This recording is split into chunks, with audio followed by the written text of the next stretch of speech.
Ahoy! Welcome to Operation Silver Screen. This cinema-related operation has been created to clear our desks from stacks of open cases. What are these cases? Well, even being the film lovers that we are, Caitlyn and I have a huge backlog of must-see films that we still need to experience. So each week we'll tackle a film that either one of us or both of us still need to see. We will then provide a debrief of our week's mission, giving our outlook on the film's popularity and significance, as well as providing our opinion on whether or not it's worth seeing and other fun insight. And Caitlyn, what was our mission this week? Before I get into our mission this week, I wanted to note that here at Operation Silver Screen, we value the bonds of friendship and our ability to tackle a variety of different cases. Sometimes our mission requires us to travel across the ocean to run from lifeless and oddly pale locals. Sometimes the mission takes us to small towns where everyone knows your name, including the murderer next door, and other times it takes us back to our hometown, where the people we used to know seem even more alien to us than they were before. But at the end of the day, our operatives can always kick back with beer and some ice cream and reflect on the week's work and enjoy each other's company. If you haven't already guessed it, our mission this week was to tackle the 3 Flavours Cornetto Trilogy by director Edgar Wright, including 3 unrelated films, Shaun of the Dead, Hot Fuzz, and The World's End. But before we get into that, I do want to welcome some special guests today. Today marks part 1 of our collaboration with the Casters Guild podcast, and we'll be joining them for a special episode on their podcast as well. But why don't you guys go ahead and introduce yourselves? Hi, I am Guildmaster Rick Perry and an Edgar Wright fanboy extraordinaire. What? I had something ready and you just dropped me like that? Hi, I'm Guildmaster Baron for the greater good, Kane. Yeah. Glad you guys can join us. And just to build your case files a little bit more, we do have a couple questions for you. Fire away. Yeah, we want to know what your favorite films are. One, a favorite film that you think, is pretty popular, you think everyone has seen. And the second one, a film that you don't think many people have seen. Okay, we actually covered this not that long ago. We did our own top 10 lists. Did you write mine down? I did not. I had to flip back through the notebook to find my list. So what was the first one? First one's a popular film that you think a lot of people have seen. That's your favorite film. And the second one's a favorite film that you don't think many people have seen that you can kind of recommend to our listeners here. Let's see. As far as one that I think a lot of people have seen, I'm going to go with Star Wars Episode 5. That's definitely on my list. And everybody's seen Star Wars, right? Well, not everybody, but it's super popular. That's The Force Awakens, right? I think Brian's trying to figure it out. It's obviously the Phantom Menace. Last Jedi? And let's see, one that not as many people have seen. I hate to be self-referential here, but I'm going to have to go with the Cornetto trilogy. I don't think they're as popular as they should be, and I believe everybody should see all 3 of these movies, and I'm glad that I was able to get you both to see all 3 of these movies by doing this podcast. Yeah. You good? My turn? Mm-hmm. Okay. So I say my favorite that I believe everybody has seen is The Princess Bride. Yeah. It seems like everybody's seen it, and really, if you haven't, you're missing out. It's a classic. Movie. It's a good choice, yeah. Oh, yeah, definitely. And then one that I could be way off, but I really don't feel like a lot of people have seen it, but Legend with Tom Cruise. Well, it doesn't help that Tom Cruise tried to bury that movie. Good try, Tom. Good try. But it's also my first introduction to Tim Curry. Really? So, yeah. I know what the film you're talking about, but no, I haven't seen it. Yeah, it's. I would say out of those 2, it is my favorite. Okay. But then it all depends on my mood too. I think I even said that in our episode. It really depends on my mood. I will completely change my list around. Yeah, I have a solid list of favorite films that I kind of stick to, but it does change. Oh yeah. Mood. Mm-hmm. Brian, have you seen Legend? No, but I'm looking at some pictures and I've seen this Satan before.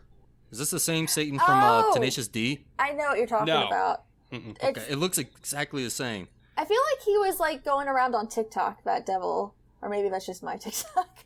He was definitely going around on my TikTok. Okay. Say That the is algorithm. that is Tim Curry. So I may have made a video. So Maybe that's where I saw it. Maybe it was on your TikTok, but I saw it. It could have been. That video did rather well. No, the Devil in the Tenacious D movie and video was actually Dave Grohl. Oh, okay. That's interesting. Yeah, no, I've never heard of that film nor seen it, of course. Wow, it's really good. It's really good. Yeah, I'll have to check it out. You got to get the director's cut though. It's Of like 5 hours long, but you'll love it. it's got those weird fantasy vibes like Labyrinth or Dark Crystal or that kind of the whole thing. I like those vibes. Yes. Yeah, I saw a similarity between this and Princess Bride. That fantasy, that old, not really old school fantasy, but like that 80s, 90s fantasy. Definitely. Yes, it fits right in. I feel like I'm always looking for like more fantasy movies because I think it's a genre that isn't as explored much in film, or at least compared to like literature. There for the longest time, you couldn't even get them recognized. It really took Lord of the Rings stepping up and, punching the Oscars in the face to be able to get any kind of clout, in my opinion, so. Yeah. Definitely seeing more series, too. I was kind of afraid after the Game of Thrones debacle that, series wouldn't be picking up as many fantasy series, but I really like The Wheel of Time, and it looks like there's a whole bunch of other adaptations coming up. I still need to watch that. I haven't gotten to. It's really good. I liked it. The Shannara series wasn't bad, but they ended up canceling that. But, oh well. Oh well. So let's go to talk a little bit about the Cornetto trilogy. But before wait. That's what we're talking about? Oh, something like that. I'm leaving. Wait, all 3 films? All 3 films. All of them? Jeez. I just watched 2 of the commercials.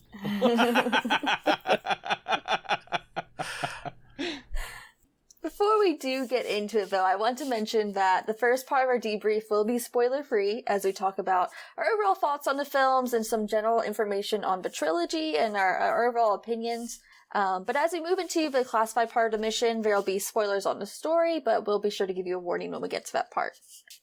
So let's talk about your experience with Edgar Wright and this trilogy in general. Obviously, Rick, you're the big Edgar Wright fan in this script chat right here.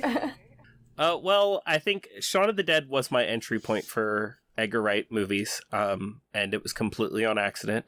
This was a time in my life where after church on Sundays, I had a group of friends that I would go to the movies with, and we had seen a goofy trailer for Shaun of the Dead. When you go to see movies every week, your bar for entry as far as what you'll go and see kind of lowers over time because you're like, oh, well, I haven't seen this yet, so I'll just go ahead and see this.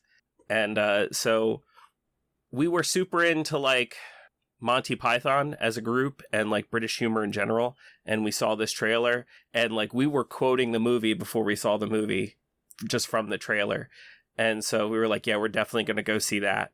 And I was hooked from that point on. And I think after that I didn't see Hot Fuzz immediately. The next one I saw was Scott Pilgrim versus the World, which of course isn't part of this trilogy, but it's the next Edgar Wright movie I saw. And I had been reading the graphic novels for quite some time. So when they announced the movie, I was like, yeah, I'm there. And then I found out it was the same director as that other movie I had seen a while ago, Shaun of the Dead. And I was like, well, what else has this guy done? And I've been following him ever since. And what is your favorite Edgar Wright movie? Baby Driver. I thought that which, I mean, it's been the most successful one. So, I mean, I think it's probably a lot of people's favorite Edgar Wright movie. But for me personally, I have tinnitus, which gave me that connection to Baby. And I recommend the movie to a lot of people because if you watch it with headphones on, anytime the music stops, you can hear the ringing of Baby's tinnitus. So when people are like, oh, that must be terrible, or what's it like to have tinnitus, I'm like, watch this movie, watch it with headphones on, and anytime the music stops, you're going to be begging for that music to come back because of the ringing, and then you'll know what it's like to have tinnitus. What about you? What's your experience with Edgar Wright? I mean, it's the first experience was just like Rick. It was Shaun of the Dead. I mean, I've never really heard of any of those guys. But I'm I like zombie movies. I don't like horror movies, but I like zombie movies. And I like horror movies that are funny. So this is a funny zombie movie, so they had me, honestly. Immediately after, or as soon as Hot Fuzz came out, went to watch it. Wasn't expecting that at all. It was still good. I think I haven't seen as many as Rick has. I think that maybe my experience is the trilogy, Scott Pilgrim vs. the World. Maybe one more, but I can't really think of anything else. But I would say out of the movies I've seen, probably Scott Pilgrim vs. the World is my favorite. And now I kind of feel bad because we both chose a movie that wasn't in the Cornetto trilogy that are our favorites. But, I guess it's not a bad thing. Yeah, I will say, while I kind of- didn't choose any of the movies in the Cornetto trilogy as my favorite, I will say that all three of these movies, I will stand my ground that they are the funniest movies ever written. Period. Well, we'll actually get to a ranking of these movies, what your personal ranking of these movies are, towards the end of the podcast, too. So you'll be able to rank them there and say which one of the trilogy is your favorite. So for me, I think Shaun of the Dead was also my entry point. So that was the only one until this week of the trilogy that I've seen. I have seen all his other major films. Last Night in Soho is my personal favorite of Edgar Wright. But I think Shaun of the Dead, I actually watched with Bryant a few years back, although he claims that he forgot about it. I think, was that part of our perfect lineup? We have a movie marathon. So we do different kinds of movie marathons, and one of them is our perfect lineup, and it's where it has a lineup of very specific genres of film, and so one of them we always watch a horror comedy. So I'm wondering if Shaun of the Dead was part of that. Do you remember, Bryant? It was either that or, again, it was Cockneys vs. Zombies. But I think Cockneys vs. Zombies was just a random watch. So I think Shaun of the Dead was the perfect lineup. Okay. I remember that movie. That was actually pretty decent. It was pretty decent. I enjoyed it. Yeah, I had some good laughs with that one as well. Heck yeah. Was Shaun Again. of the Dead your first movie, Bryant? No, so mine was actually Scott Pilgrim. Okay. I've seen, or I had seen bits of Shaun of the Dead before, but when I kind of dropped off of movies, and then I started, when I really started getting into movies when I was about 15, I didn't start to get into the horror movies till a couple years later. So during that time when I wasn't really watching horror movies, I didn't have any kind of will to go watch Shaun of the Dead. But Scott Pilgrim did come out, and that was my first introduction to Edgar Wright. And now completing the trilogy, like you said, we did go and watch Shaun of the Dead together. I had seen The World's End before, but I never saw Hot Fuzz completely. I saw the twist, and then I saw one of the scenes before then. So the movie was I felt like I kind of saw it all. And I saw a bit of the finale as well. But now I finally got to watch it in completion. So I can say I'm a fan of Edgar Wright. I won't put him in my top 5 favorite directors. I think some of his movies kind of fall a little bit short for me. But for the most part, they're all still good movies. My favorite would have to be Scott Pilgrim, the first one that I saw. I think that one balances his style perfectly, and I think that material, I don't think anybody else could have done that as well as he did. I could definitely see that. Was it Edgar Wright that you said was a better Tarantino than Tarantino? Yes. Okay, yeah. Tarantino is known for 4 things, and Edgar Wright does 3 of those things better than Tarantino. Is the 4th thing feet? No. 5 things then. Yeah, 5 things, but that's just Tarantino. That's his own thing. Care to elaborate more on that? What are those 4 things? Okay. Yeah, no, I didn't know if you. I think I already mentioned it on 2 episodes already. We'll just say it again. Yeah. I mean, this is the perfect episode for it. So Tarantino is known for his editing, his homages, his music, and Dialogue. I'm blanking on the dialogue. And I think Edgar Wright does his editing better. I think he chooses his music better. I think he does his homages better. And with all three of those things, too, I think he tames them better. He doesn't get crazy with it. It doesn't overtake the movie like it does with Tarantino. However, Tarantino, he does his dialogue super well. He's probably the best writer in Hollywood right now. His dialogue is amazing. Edgar Wright's as good as well, but I mean, not many people can match Tarantino. At least in dialogue, yeah. Yes. I don't know if I would say writing as a whole, but for dialogue writing, yeah. Yeah, dialogue, not, yeah, because writing, you would have to include the story, and sometimes that doesn't always hold up. But his dialogue, I mean, it could be like the worst story, but man, he'll captivate you for 10 minutes just with two people talking. Yeah, that's pretty accurate. I have him and Kevin Smith up there with like some of the best dialogue writers out there right now. I would have to disagree with Kevin Smith. I feel No, like you're that's like fine. a whole nother discussion. You're fine. I recently watched the Kevin Smith movie Dogma, which it was weird. His writing, you can tell he's a very clever writing, but the dialogue just got childish sometimes. And I've seen like a bit of Clerks, and I feel like that happens too. But like the biblical references and everything that he was making in Dogma and some of the points that he was raising, I was like, oh, this is really good. And then he just goes into like this very raunchy humor that's, I'm not trying to be a prude. It's something else. It's just kind of his deal. No. Yeah, that's where I'm in. I would also say, even though Edgar Wright doesn't beat Tarantino in dialogue, Edgar Wright is still great in dialogue. Oh yeah. I think when it comes to movie dialogue, there's two things I really like, and there's either believable dialogue, so you can actually believe the conversation that's happening in real time with real people.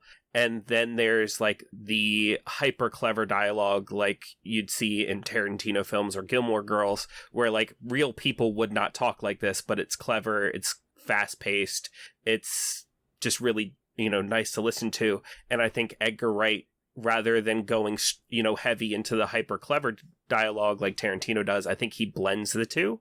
And while a lot of it is hyper clever, and none of it ever ends my suspension of disbelief for the believable dialogue. Yeah, I definitely agree. And the way he foreshadows as well and just puts it in normal conversation goes to show how he can just easily put everything on the same level.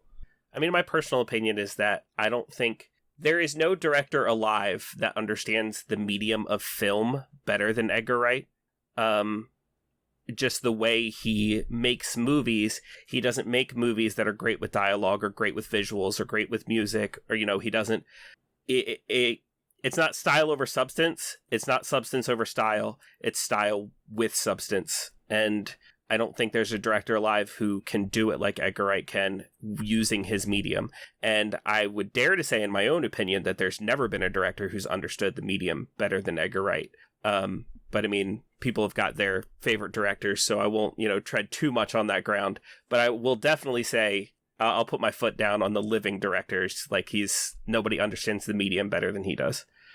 Yeah, we might talk a little bit about that a little bit later on when we talk more about his style in general. But let's go to talk about what critics had to say about this movie and how it was received. So, in general, these were all fairly well received. Shaun of the Dead, which spawned in part from Edgar Wright and actor Simon Pegg's appreciation from George Romero's Night of the Living Dead, which we talked about in a previous episode. It currently has a 92% critic score on Rotten Tomatoes and currently has a worldwide box office total of over 30 million. The buddy comedy-inspired Hot Fuzz currently has a 91% critics to Rotten Tomatoes score and a worldwide box office over 80 million. I think that's the one that has the most profit as of right now. And Body Snatchers Inspired for World's End has an 89% critic score and over 46 million worldwide box office total. Those obviously aren't numbers compared to a lot of like our blockbuster, but they did all make their profit. And they were all pretty well received when it was released domestically and internationally. Shaun of the Dead won Best Screenplay at the British Independent Film Awards. Hot Fuzz won the Best British Comedy Film Award at the BAFTA LA Awards. And all three films have won awards at the Empire Awards, as in the Empire magazine. Nice. Yeah, I think it really sounds like people slept on World's End, though. Yeah, definitely. I think that's a lot better than some people give it credit for.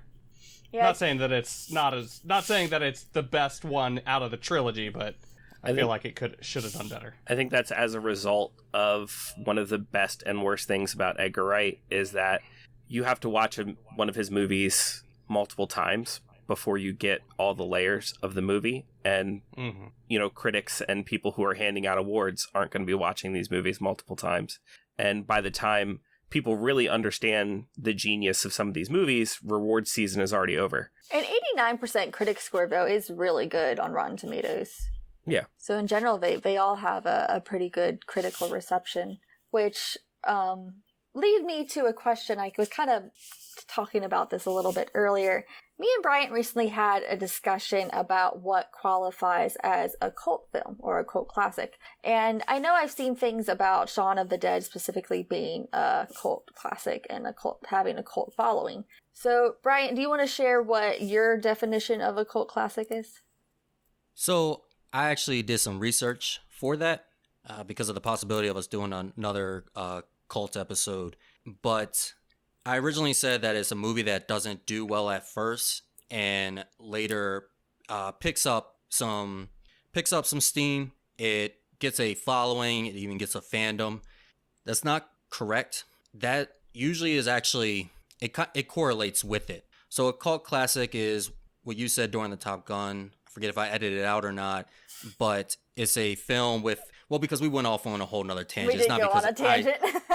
It's not because I don't edited agree you out with her. because I'm you just disagreed. Cut that out. Yes. So it's a film that has a certain niche to it. It has a niche following to it. It has a certain fandom to it. It's not widely appreciated. It's not mainstream followed. So, but that usually happens with these films during the box office because you have a niche group. They tend not to really make money. And these niche groups find this. And again, when you are niche, when something is limited and you're not getting much of it, then, you hold on to it and you keep it close to you. And that's where it gets that strong fandom behind it. So would you agree then that this trilogy falls under cult classic status? Yes, definitely would. The reason being, Shaun of the Dead already is in its own category. It's a lot of people say it's a parody of zombie films, but it's actually a parody of zombie films and rom-coms, which the crew refers to it as the rom-com zom. There's no other rom-com zom out there. Like this is it. Warm Bodies. Good point. Yeah, Warm Bodies. But that came out. But to be fair, there wasn't one at the time. Definitely not. Because that movie would have never happened without Shaun of the Dead. Definitely not. Exactly. With a lot of films. Same with Hot Fuzz. Hot Fuzz is its own British action film. There's not many British action films out there. And then The World's End. At this point, people are following Simon Pegg and Edgar Wright. And Nick Frost. They're following this sort of comedy. It's created its own comedy. It's like there's so many things in there, from the running visual gags to the actual Cornetto rapper being inside of the films, callbacks to dialogues. It's within its own universe. So this is called the Cornetto Ice Cream Trilogy because Cornetto ice cream first came into play in Shaun of the Dead. You see the character Ed eating the Cornetto ice cream after he had a hangover. And this is because Edgar Wright once had a Cornetto ice cream to cure himself of a hangover. And he said it worked. I haven't personally tried that, but, There's a little bit of scientific evidence to back it up. Really? Okay. The dairy, the chocolate ice cream has vitamin D in it, which helps with hangovers. And then there's, the cone itself is carbs. And so, there's a little bit of scientific evidence behind it. Granted, I'm lactose intolerant, so it probably would not help me.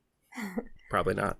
It would change focus. Mm-hmm. But Cornetto ice cream, Cornetto ice cream actually at the London premiere of Shaun of the Dead actually gave them all free ice cream, free strawberry Cornetto. So they, according to Edgar Wright, I don't know if this is the entire reason why he did this, but he mentioned that the reason why they put it in Hot Fuzz again, the Cornetto ice cream, was because they wanted to try to get free ice cream again at the premiere for that, which unfortunately they didn't. I believe that. It's the whole reason he started the Cornetto trilogy, also known as the Blood and Ice Cream trilogy, is he was just trying to get more free ice cream. Yeah, I can't fault him for that. Good tactic. Granted, he made millions of dollars, so he could just get all the ice cream that he wants. Yeah, well. So let's talk a little bit about our opinions of these films individually. And Actually, while we're on the Cornetto topic, why is it called 3 flavors of Cornetto? Well, Shaun of the Dead is strawberry, Hot Fuzz is Classico, and The World's End is mint. And the reason for that is the strawberry being the blood.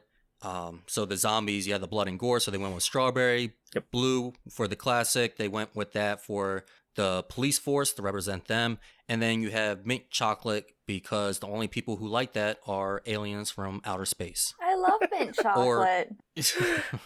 No, it's because the green is supposed to represent sci-fi, which is what The World's End is a sci-fi movie. Or I'm just an alien. I haven't ruled that out. You also eat plain potato chips. I do. I like them. With some pickles. Anyways. So let's go ahead and get into our opinion of each of these films. And let's go ahead and start with Shaun of the Dead first, obviously, because that comes first. And just a quick little plot summary for this without any spoilers. Shaun of the Dead follows Simon Pegg's character and his friend, played by Nicholas Frost. His friend is named Ed. I think for the purposes of this podcast, they're just going to be Simon Pegg and Nick Frost, because I don't know if I could remember their names in each entire trilogy. But no, same thing we did with the Oslo trilogy. I know, same, yeah. And it's kind of like the Oslo trilogy. It's a unrelated trilogy. This one's definitely a lot more fun. But this film follows Simon Pegg. He's kind of just going about his life, following the same routine, and then one day a zombie apocalypse hits. And it kind of follows his way of dealing with that. And also at the same time, he's navigating a relationship, a breakup in a relationship that happened because his life is not providing enough excitement for his partner and his lifestyle. So that's just a brief plot summary of Shaun of the Dead. But let's go ahead and talk about our opinions on that one before we go into the other ones. So I want to say a lot of people say about all of these movies, but especially Shaun of the Dead, is that it's a parody movie, that it like parodies rom-coms and zombie movies. I disagree. I don't think that this movie is a parody. I think it's a send-up. I mean, like, it definitely sends up zombie movies and sends up rom-coms. But, like, the thing about a parody is a lot of people do things in a parody for, like, the sake of the joke. And in this movie, everything that characters do within the film make perfect sense given the circumstances. And it even all says something about the human trait of keeping everything the same, even when it's against our own interests or even a detriment to do so. So, like, I think calling it a parody leads you to not take it as seriously as you could. Which, I mean, it's still a comedy, so, I mean, take anything I say with a grain of salt when it comes to that. I mean, but there's a lot of things that can be learned from this movie that if you just write it off as ha funny zombie movie, you'll miss. Yeah, I think there's a lot of elements of parody, but I would be slow to also label it directly as a parody and only that. I would say that this is a parody, but it is not a spoof. And That's fair. A spoof is when it's just played up for laughs. Like you have Robin Hood, Men in Tights, or worse, I hate to bring them up, I forgot their names. I believe they were two brothers, and they're the ones that made all the movies. They made all the scary movies. They made Disaster Movie, Epic Movie, Meet the Spartans. Yeah, Epic Movie is literally one of the worst movies I've ever seen in my life. It's the only movie I ever walked out on in my entire life. Like, literally, I was in the theater watching that movie, and I walked out on it. I wish I had done that. Yeah, I don't know why I sat through it. I was a young teenager at the time, too, and I looked at it and I said, this is childish. So I would say this is a parody because a parody imitates another work.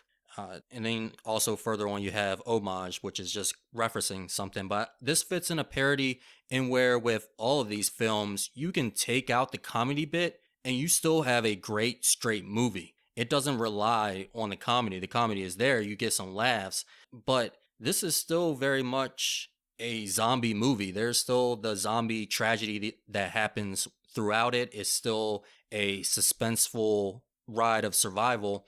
But it still imitates a lot of what we've seen before, especially from Night of the Living Dead. So I'll still say it's a parody. I don't think that takes away anything from it. I mean, that's what they were going for. I would say that people underestimate it and like think that this is just straight up a zombie parody. No, this is a parody of rom-coms as well in the beginning, more so, which adds another layer of comedy. But again, you take away all that comedy, you still have a great straight movie here. I do want to talk a little bit about George Romero and Night of the Living Dead for a minute, just because we did a whole episode on this film, and if you want to go back and listen to that, it does tie into this a little bit.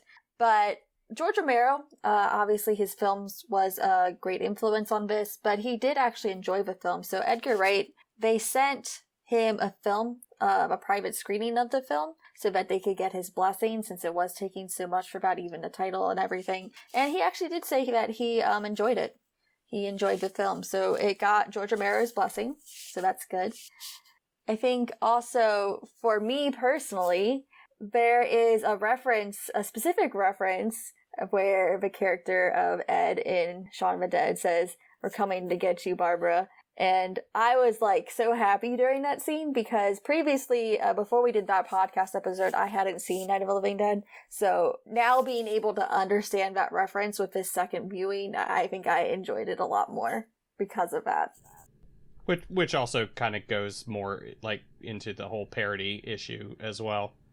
Because, you know, it does do those little callbacks to Night of the Living Dead and stuff like that. Doesn't always have to be silly. Also, the Zucker brothers were not responsible for all of those movies. Sorry, they were accessories to the crime. I didn't get a chance to talk, so I had to defend my boys. They did enough. They did Scary Movie 4, then that's it. They didn't do Scary Movie 3? No, that was the Wayans. Oh yeah, the Wayans are to blame a little bit too. They got the ball rolling. They even tried to coming back. The Zucker brothers did more than one, though. Give me a second. Yeah, you're right. They did 3. But the Wayans were still involved with 3 and 4. They shall all be tried. Hey, I got Basketball and Airplane. I'm fine with that. Those two different sides of the spectrum. But same people, though. Same people. Really? Yep. You think you know somebody.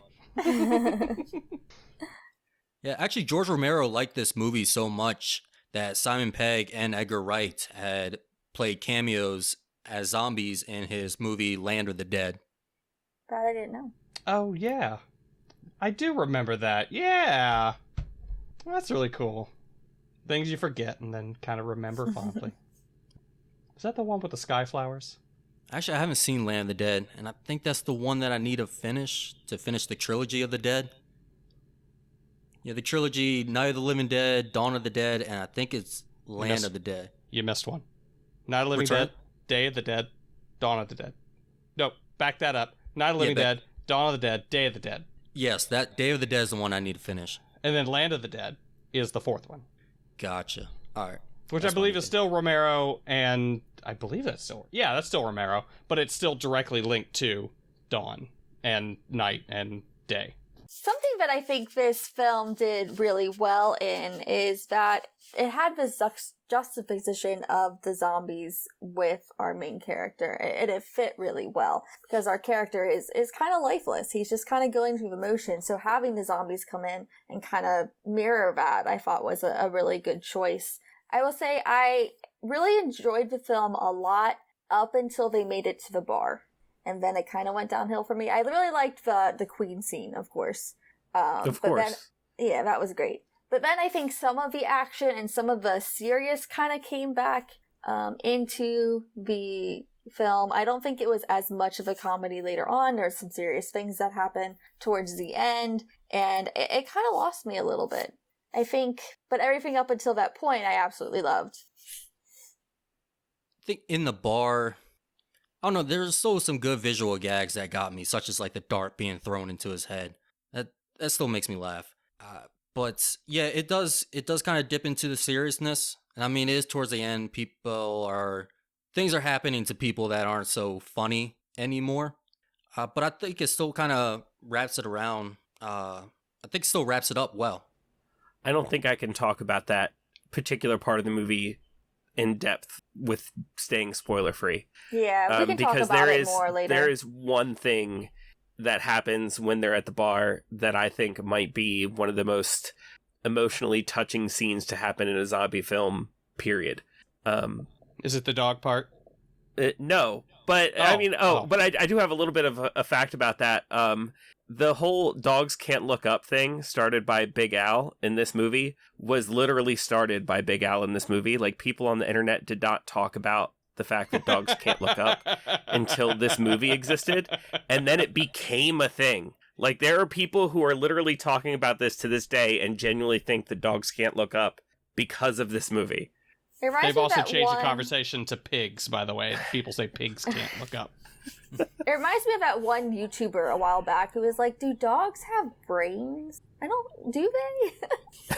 Who said have that? Have you not seen that YouTube video? You'll have to look it up. No. It was like that's extreme. This girl that she really didn't know. It was rough. Wow. She got famous for all the wrong reasons. Yeah. Love to see it. Love to see it. So any other overall non-spoilery opinions on Shaun of the Dead, specifically? I think you could say this about the entire trilogy, but this movie has a lot of layers and a lot of things that most people are going to miss on the first time viewing. So I would recommend, if you watch it once and you enjoy it, watch it again. And watch it again as many times as you still enjoy it, because each time there'll be something else that you can catch that wasn't there, that you might not have caught the first time. So would you say that the first movie, Shaun of the Dead, is, out of the three, most like an ogre or least like an ogre? Of the three, it is least like an ogre. Got it. You're probably right. Yeah, this is a rewatchable movie, of course, for the visuals and just how well it's made. But yeah, there are those layers there. And like I said before, the way he foreshadows, it's just one foreshadow after the other. When you're watching it a second or a third time, you're going to see that and you're like, oh, I get that now. So that it's really cool is to have a movie, it's one thing just to make a good movie, but to make a good movie that people want to rewatch. And not want to rewatch just because you can't hear anything or something didn't make sense to you. No, just because it was put out there so casually that you may have missed it. So, and also I want to say, this being really Edgar Wright's first film, like his first really released featured film. He did have another one, but that one was real indie. He shows right away that he's a very competent director.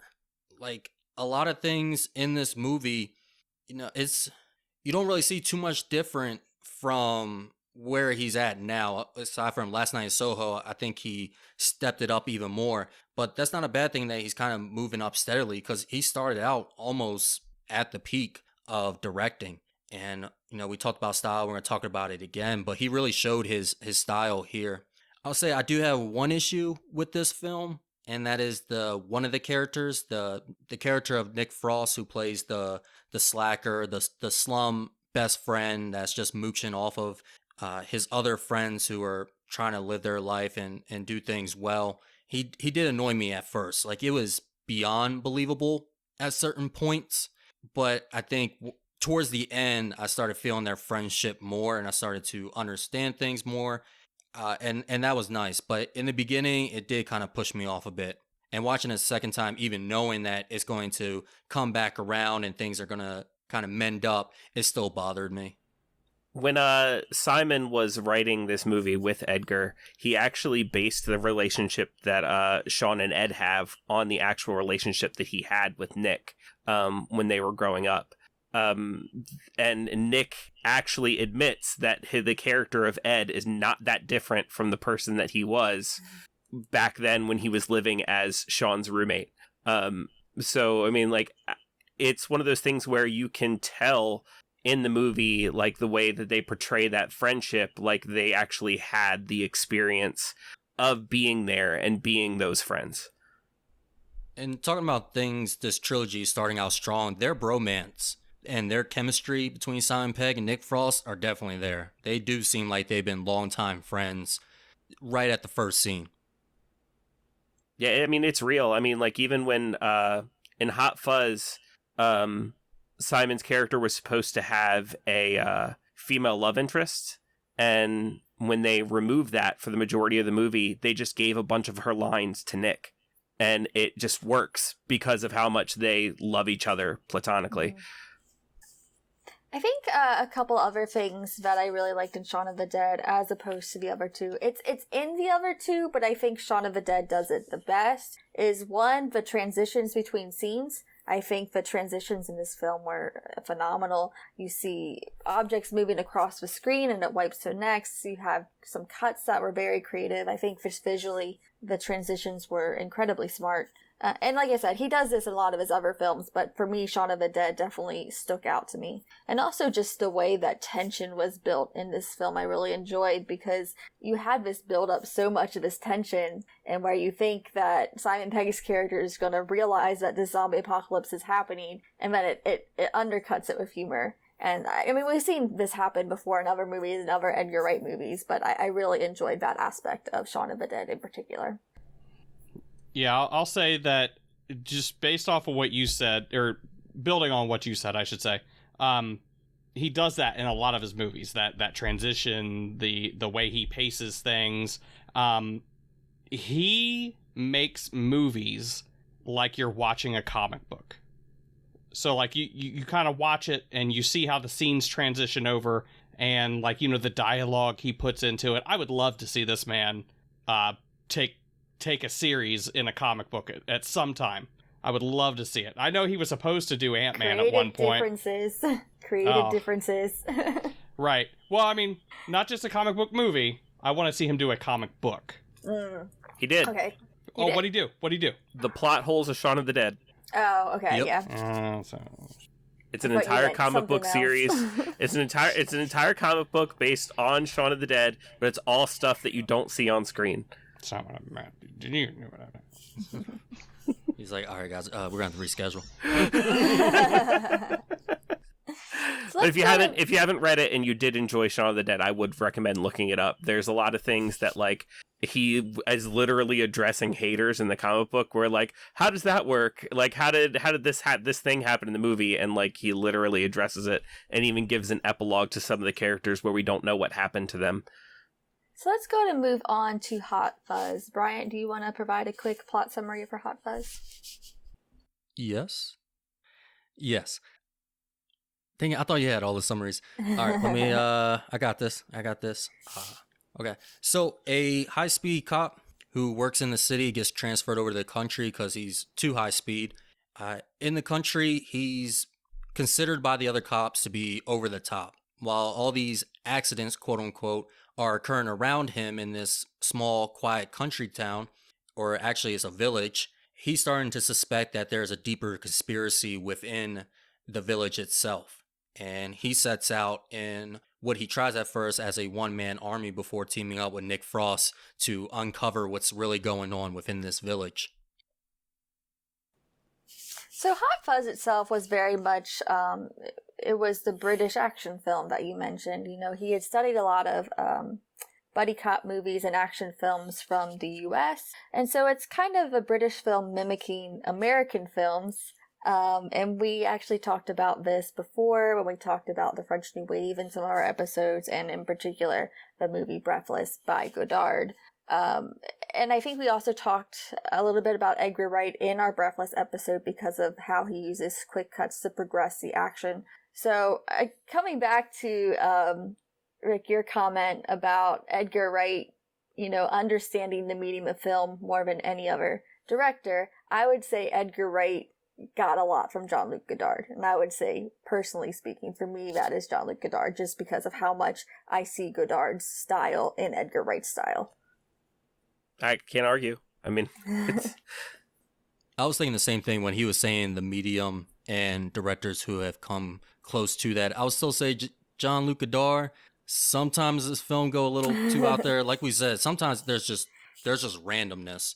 That's true. And other times we don't exactly know what's going on. So I don't think his style is over substance all the time, but I think he's still kind of, you still see that style there. I don't think the medium is there, but I also agree that, and we talked about it during Breathless, we may not have had Edgar Wright, or Edgar Wright may not even know that he's been influenced by Jean-Luc Godard and by the French New Wave.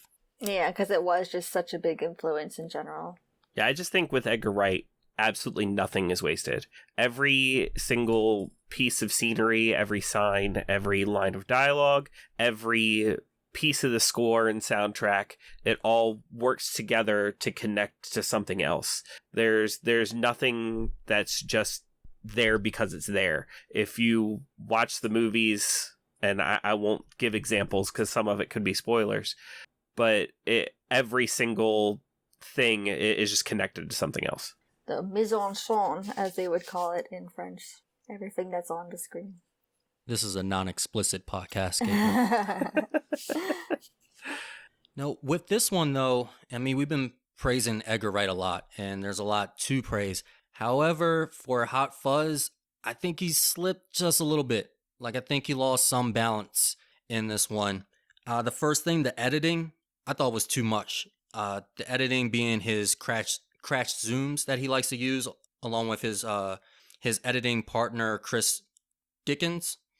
I think it was a little bit too much, and I was reading that this was supposed to be a parody of the American action films such as Michael Bay. They even mention it, Bad Boys 2 in here, which I found cool when they were doing Paperwork, and yeah, Paperwork's a huge portion of it that you never see in American films, and then he edits it like it's a real action film. But then when the action films come up, there's so much fast cutting, it's almost like you're not doing a parody, you're actually doing it, and you're actually just recreating the issue with all those cuts. It's like, it's no longer a joke. You're literally doing the cliche. I think also the movie dragged a little bit in the middle. I feel like I was watching the same thing over and over again. Once the accidents start to occur, you kind of go through the same rhythm with everybody, and sort of the same things are being said and being re-emphasized. And I'm like, all right, I got it. Let's develop this a bit. And talking about the development, I think the twist was really cool, because it was like there was a twist within the twist, and that was dope. Because you may think you know what's really going on, and then no, it's something even different. It's something even crazier. I think also, what did I have? But I still think like the middle was enjoyable for most of it. There were still some gags that had me laughing. I wasn't totally bored or anything. The visual gags were still there. I still had a lot of fun with those, the homages, the wordplay. But I think this one, I don't know. I think this is when he almost got into that style over substance that he later brought back, fortunately. But I didn't enjoy this one as much as the others.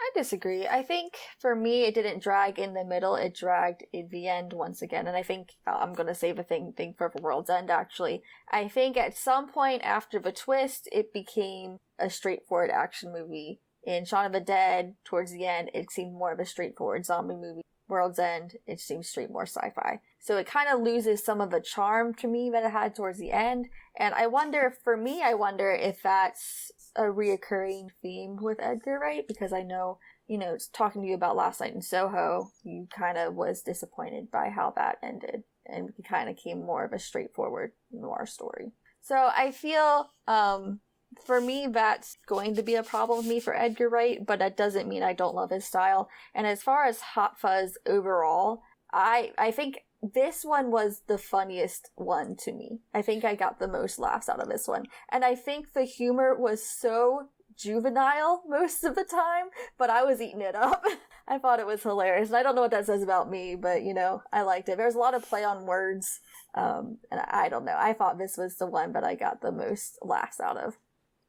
Yeah, the female cop definitely had a lot of childish lines, but I was laughing at all of them. Oh, good old Olivia Colman. Yes. Yeah, I mean, like I was saying before, I think all three of these movies are three of the funniest written movies of all time. And I think when it comes to the comedy, I do think Hot Fuzz takes it. But I mean, I think with it being, especially, you know, toward the end, or a straight up action movie, it kind of, I think it was supposed to be. I think the fact that Edgar Wright did a better action movie than some of those straight up action movie on the low budget with the amount of time that he had, and still packed all those other things in there too, just goes to show how good of a movie it is. I mean, it all comes down to personal opinion. I mean, like, if you didn't want to see the straight action movie, that's not what you're here for. You're not going to enjoy it. But the other thing is, well, you know, I'm just going to save that again because we're heading into spoiler territory. Oh, that's where you stopped. Okay. Yep. Wow, that was abrupt. Yeah, I'm sorry. Like, I was about to go into a whole rant there, but like, it was like, I cannot do this without spoilers. I will say that, what were you saying? I think that being, it turning into an actual action film was actually probably the biggest twist of the movie. Because people were expecting it to be a parody, just like, you know, Shaun of the Dead, and then it ends up, it becoming an action movie is it making a parody of itself, which I thought was great.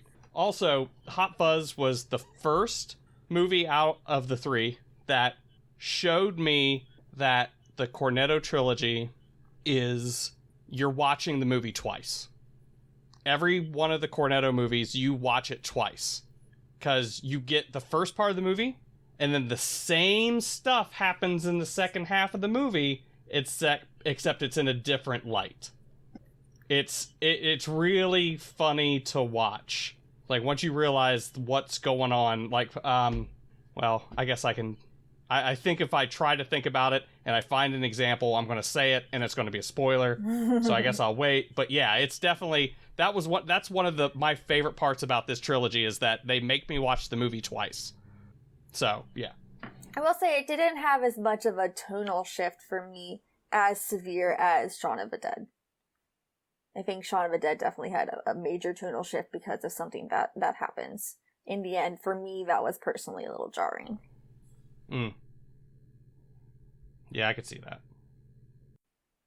I do have a question for Bryant, because I know that, I mean, maybe you guys too if you've seen this movie, but who is more inept, the cops in Hot Fuzz or the cops in Memories of Murder?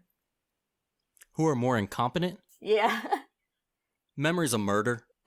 Because at least like, finally, when this movie needs cops, they're there. Memories Murder, they were just incompetent, like, from beginning to end. I don't understand how they were even put into their position. And that was who was the director of that movie? It was oh gosh, the director of Parasite. Parasite. It's a critically acclaimed film, Memories of Murder, but I would not recommend it. The greatest thing about that is that there was one cop. And I worked law enforcement, and I wish I knew about this technique before I got out, is that he would put on a booty, like not like actual boot, like just a booty. Like, you know, like if you're not trying to scuff the floors, so you put a little booty over your shoes so you don't scuff the floors, the brand new floors. Yes.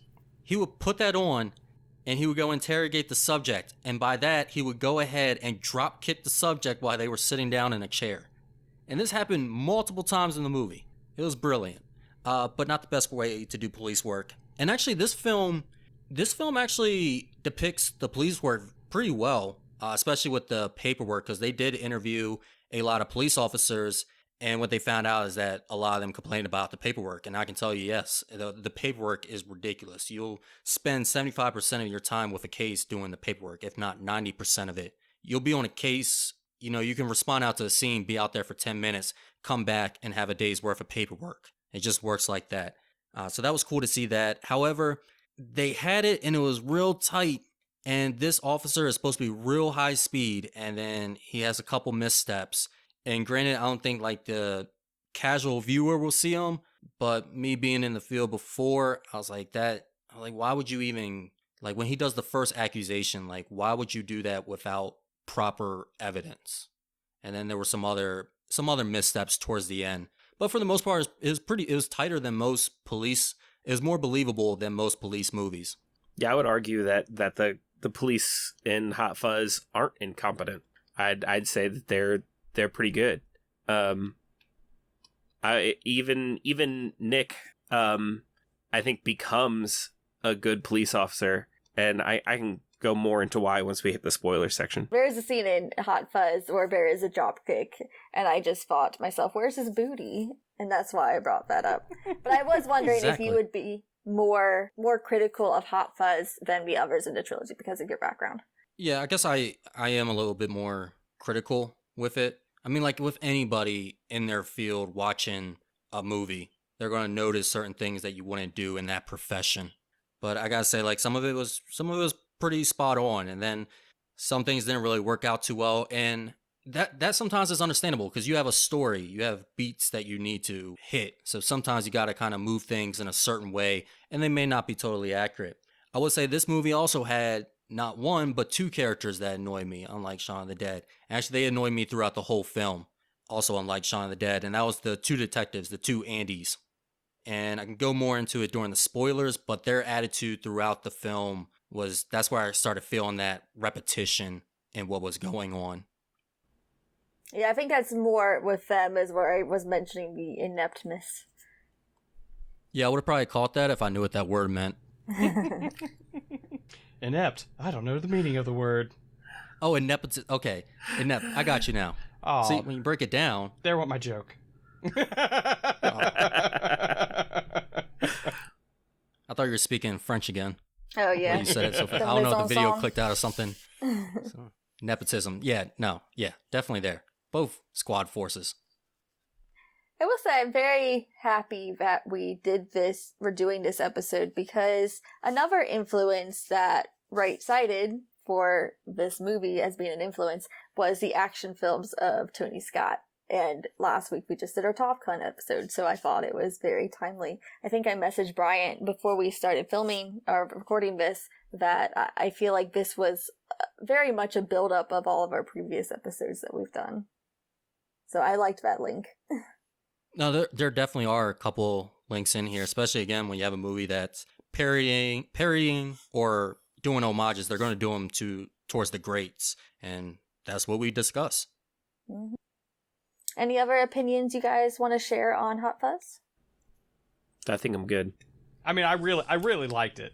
Once I think I had to watch it again to really like it because I was expecting another Shaun of the Dead. But yeah, no, I really liked it. But past that, yeah, I think I'm. One thing I do want to say, as long as we're talking about Shaun of the Dead being a send-up of zombie movies and rom-coms, I believe that Hot Fuzz is not only a send-up of like police action movies and like buddy cop movies, but also a slasher films. Like a lot of the kills and everything like that all happen the way they do in slasher films. Like a lot of the reveals and twists are homages to slasher films. And I think you have to add in the fact that this is also a send-up of slasher films as well. It really did kind of feel like I was watching Dale and Tucker versus the World. Actually, now I think about it, the victims. The victims of Hot Fuzz, actually they play into the character types, the archetypes of the horror slasher victims. Didn't think about that before. Yeah. And yeah, I do see the the Tucker and Dale versus Evil. Also the Scream-esque kind of cloak mm-hmm. that you see. Which, I mean, that kind of stuff, like, that stuff that you're talking about right now kind of also plays a lot into a lot of the 70s horror movies, like the Italian kind of cult-esque, because, you know, they were, man, I'll tell you what, Satan was the big bad guy in those movies way back then. Like, they always went, like, The Exorcist. There was this, like, oh my god, I can't remember the name of that Italian. Yeah, the Omen too. There's an Italian movie where like this priest is trying to break all of the commandments so that he can go fight the devil or something. Like, it's so dumb, but but yeah, I think it was doing a big callback to that too. I could be wrong, but So let's go ahead and move on to The World's End, which I keep wanting to call it At the World's End, or Same. yeah, which is the Pirates of the Caribbean movie. And I had to correct myself a couple times. Well, it's either that or The End, and that's someone else entirely as well. Same amount of drunkenness. Yeah, it's true. So The World's End, I guess I'll do the plot summary for this one. So The World's End follows Gary King, played by Simon Pegg, who is on a mission to complete a bar crawl that he attempted with his mates back when they were young. So he's bringing the band all together, going back to his hometown, and trying to go through 12 bars, the last bar being The World's End. But along the way, I found out that not everything is as it seems, and that's where the aliens come in. And here's a link that you have not seen yet, which is Invasion of the Body Snatchers, which is a movie that I really enjoy, and is a very clever movie as well. The original or the new one? There's actually 3. There's the original, the first remake, and then the remake. And there's actually a sequel to the first remake, I think, or it's the sequel to the second remake. Is that called Revenge of the Body Snappers? Body Snappers?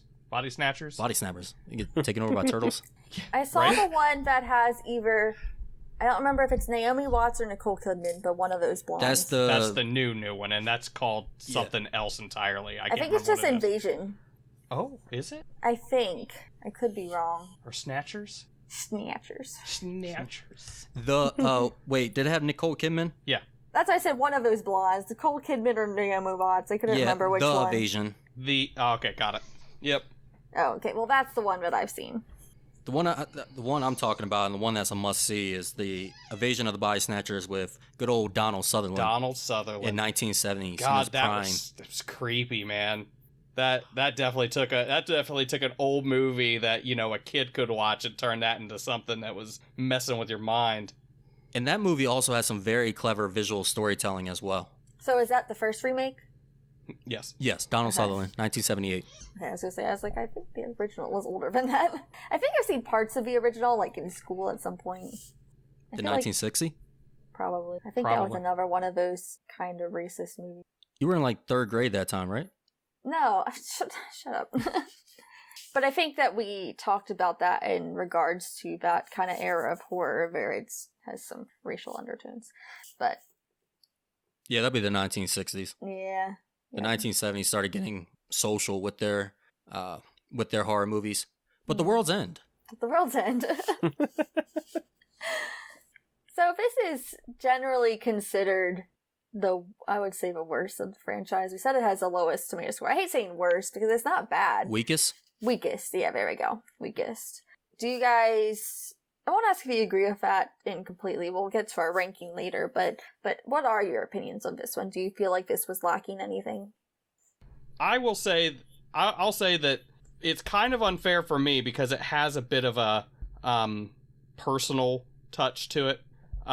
We went to go see it, and we did a pub crawl, and we ended our pub crawl at the movie theater and watched the movie. So it had a good memory attached to it. And then watching it and not wanting to relate to Simon Pegg's character, but then completely relating to Simon Pegg's character, it kind of has a special spot for me.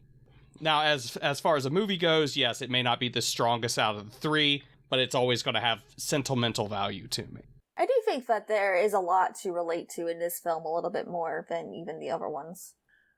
Good or bad, I think this is the one of the 3 where Edgar Wright putting foreshadowing and symbolism and like little Easter eggs and like everything connecting to everything. This is the one where it is the most obvious. One more thing before I forget. I think the biggest twist is that this movie about aliens is probably the most human out of all the 3. Yeah. I would agree with that. Okay, Rick, you may go. But this is the one that started me really hunting through all of the Edgar Wright's films to find every single little thing in the background, every number, every audio sting, every line that foreshadowed something that would happen later. It's not that I didn't notice it in the other ones. It's just like, oh, that's cool. But like at The World's End is the one that like started me on really dissecting the movies. So I mean, I love it for that. This is also the one with the lowest audience score at only 71. So I wonder also if this one had a bigger release, since riding off the first two successful ones and brought in people who are not fans of this and probably didn't understand. Again, this is a cult classic. Trilogy is very niche with its humor and its storytelling. But I think, again, all the positives are still here, and they're still just as well. So no need to beat a dead horse with it. But if we did, again, I would want Edgar Wright to direct it. I think this one was tighter. I think this one was better paced than Hot Fuzz. I think this one had a little bit of a faster pace than Shaun of the Dead. It just kind of keeps ramping up and ramping up. I don't think this is the weakest one. I don't even think this one is weak. It probably feels the most like studio made, maybe, or like the most mainstream of them.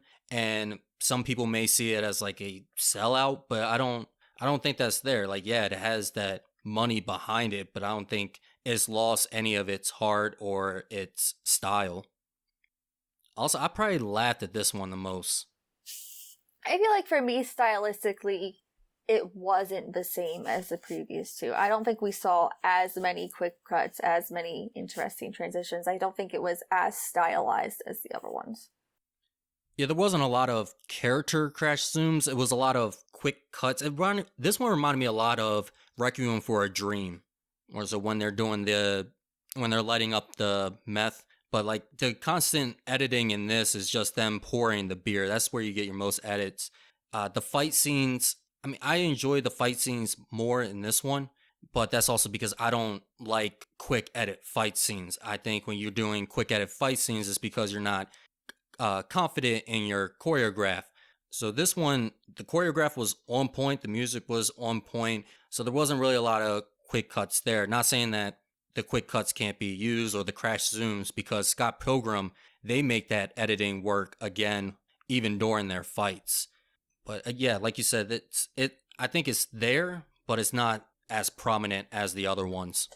Yeah, the fight scenes in this are all long shots, and they had the same fight coordinator as the Kingsman, which I think really shows. I mean, like the fight scenes in The World's End are fantastic. You know what? I was just thinking, every single one of these movies have beautiful pubs. Beautiful pubs. I would go to any of them. Yeah, I know. I was like, oh, I want to go have a drink at one of these. I wouldn't, because look what happens. You have one drink and then you just end up there for the rest of your life. Starbucking, man. You eventually get tapped by zombies and cults and aliens. Okay, robots. To be fair, they're slow zombies. I think we can do it. You think so until like they get those hordes. Like, oh yeah, no, this isn't great. Well, I guess we're here now. David thought he could handle it too. It's fair. I've been chased around a playground by like 38-year-olds, and gotta say, it gets pretty tiring. Yeah. You eventually just run out of steam and just give up. And really, when you take their little 38-year-olds, not 38-year-olds. Not 38-year-olds.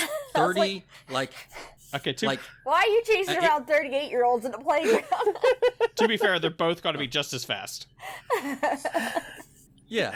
Well, let me go ahead and explain the story, because it's actually a good story. It's a heartwarming story. So, 8-year-olds, quantity 30. I was working bike patrol, and it was also like the school liaison that we did as well. So I went over there. We would go to school while working law enforcement, and just make sure that everything's going well in school, show our presence, show that we're there for them. We'll help out the teachers sometimes during like lunch, or we'll go out to the playground, speak with the kids, also, kind of seeing if anything's going on as well. Well, fittingly, one of the kids wanted to play a zombie game in which they were the zombie. Well, that one kid infected another kid, and then they became the zombies. And then all of a sudden, these 3 little kids are chasing me, but then other kids from the playground start noticing this, and then all of a sudden, it's like World War Z. Kids just start jumping off of playground equipment, joining this horde of just chasing me around in a big circle until I finally just got tired and I just gave up. I was like, all right, you guys got me. I think I played And that I thought that in was the end of the school. game. Yeah, I thought that was the end of the game until the kids said, okay, so now you're a zombie, but we're all humans and we're going to kill you. And I got chased around again. Okay, I haven't played that version, but I think I have played Zombie in school. I didn't know my kids are still playing it. Yeah, game got easy when I got my pistol out, though. Easy mode activated.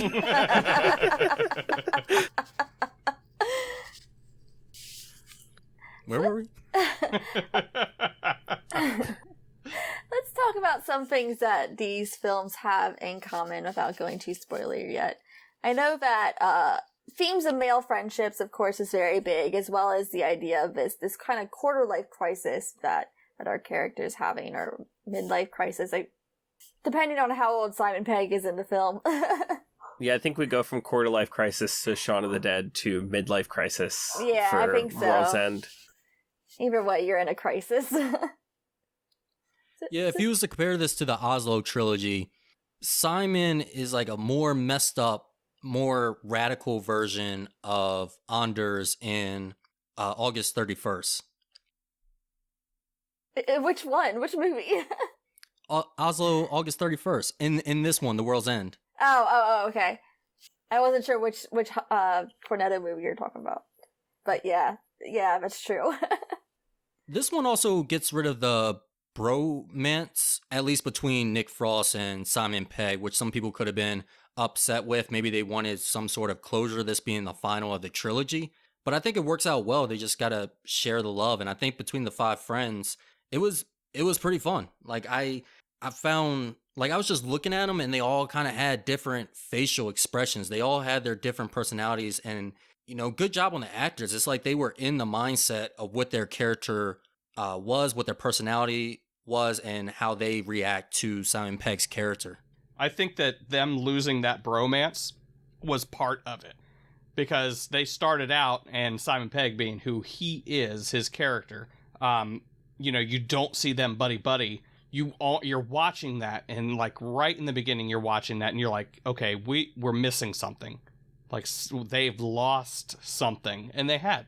It's like the characters in the story had lost something that they had when they were younger. And I think that kind of gave us that impression of, hey, I kind of miss that. I kind of miss them being friends. And then fans don't. Yeah, go ahead. Fans don't like that. Like we saw that in the Last of Us game. Caitlin, I know you played it. I don't know if you guys have played that game, but there was a huge change, and there was something that happened to a certain character, and it makes complete sense with the story. But because they got rid of something, fans were not happy.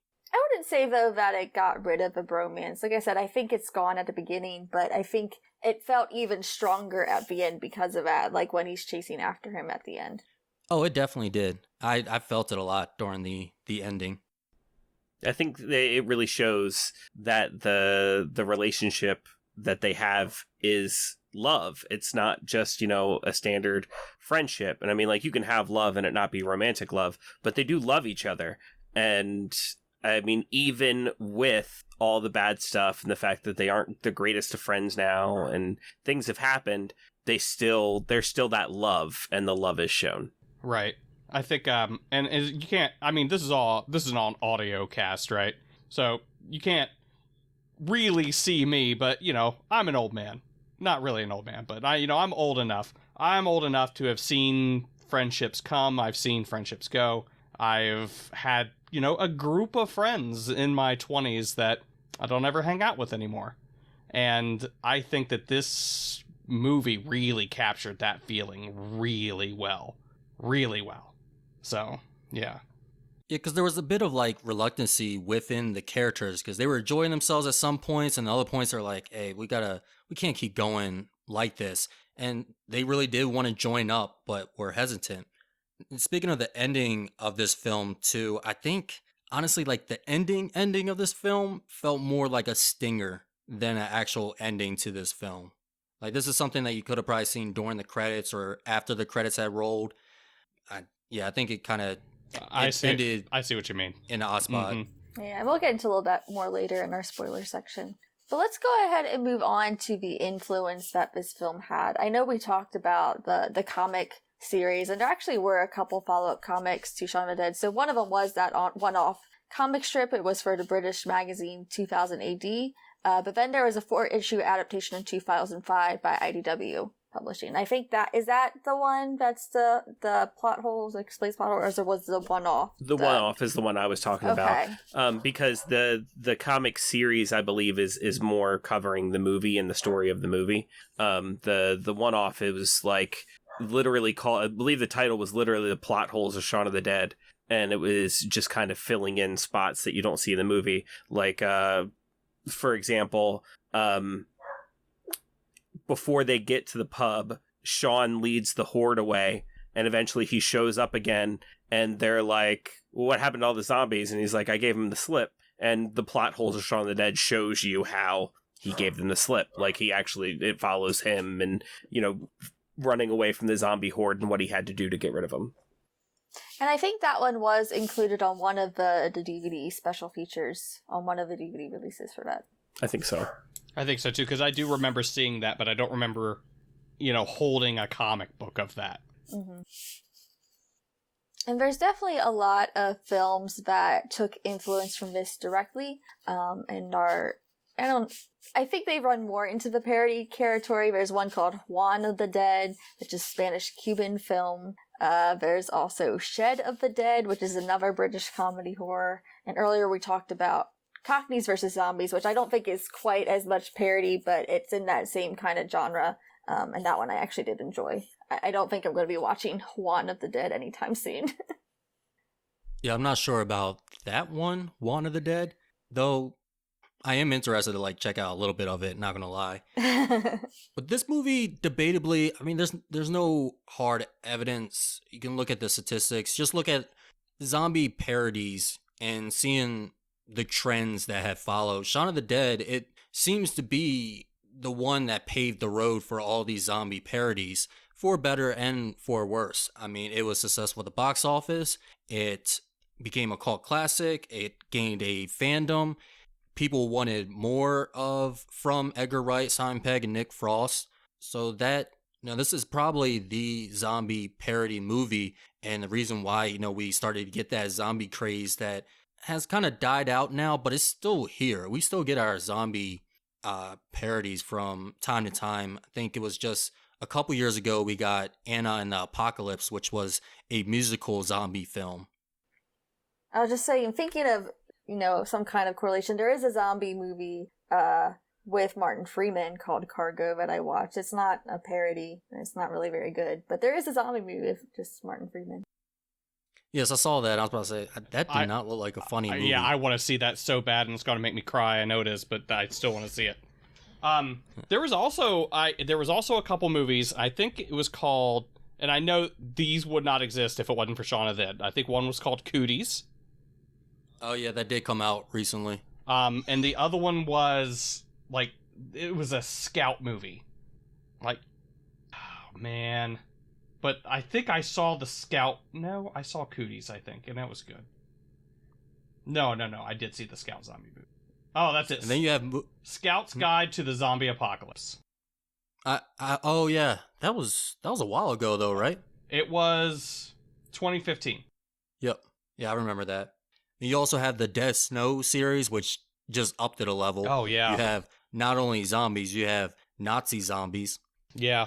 Oh, well, I think that maybe Shaun of the Dead had a little bit of influence of that, but I also know that there was a point in time, and I can't really pin it down, but a lot of the movies that were coming out were influenced by the exploitation movies of the 60s and 70s and stuff, and that being one of them. Like the exploitation movies, horror-wise, they had a lot of Nazi stuff, and it was weird, but, whatever. Like Iron Sky. That was another one that came out that was kind of like that. Evil Nazis. So they made B movies on purpose. That's basically what I'm getting down to. Yeah. Well, we discussed it before. They're pretty much the ultimate bad guy. No matter the place and time, you can make a Nazi movie. If you're killing Nazis, we even see it in in media. If you're a neo-Nazi, you know, they portray it as they're just inviting violence.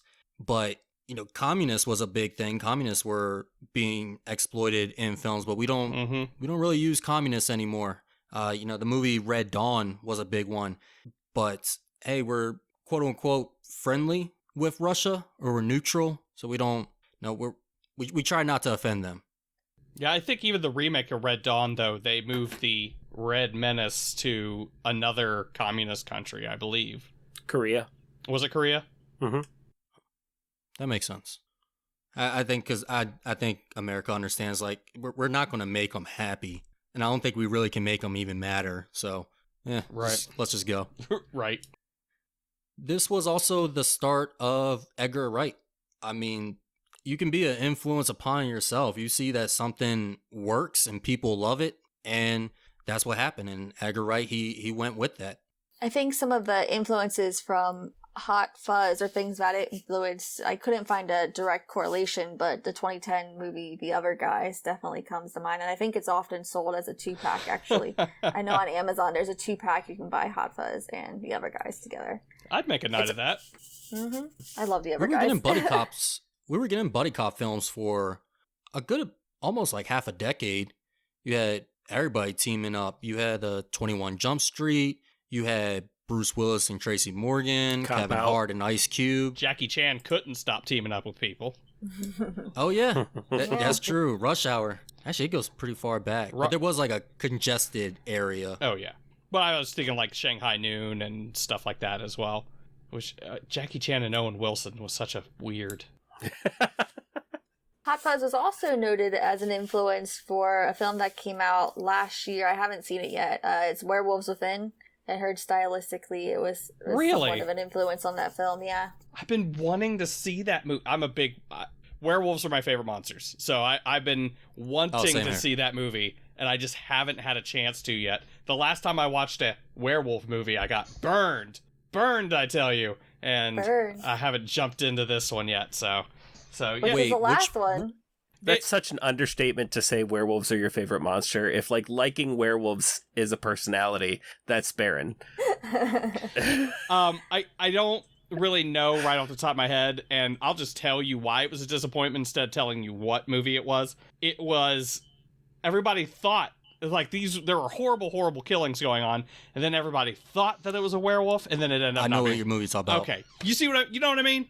Oh, so yes. mad. I think I recommended us watch it for a movie marathon at one point, and then you told me it was bad, and I was like, oh, never mind. Yeah, I was like, get that out of here. yeah. Get that out of here. Snow Hollow, Wolf Hollow, Yes, Snow Sleepy Hollow, something Hollow. It was in the Great White North. The Wolf of Yeah. Snow Hollow. Wolf Is of that what Snow it was? Hollow. Yeah. Yeah, as soon as you said that you were burned by a werewolf movie recently, I was like, I bet it was, because I was burned by the same movie. I was like, it's the Wolf of Snow Hollow.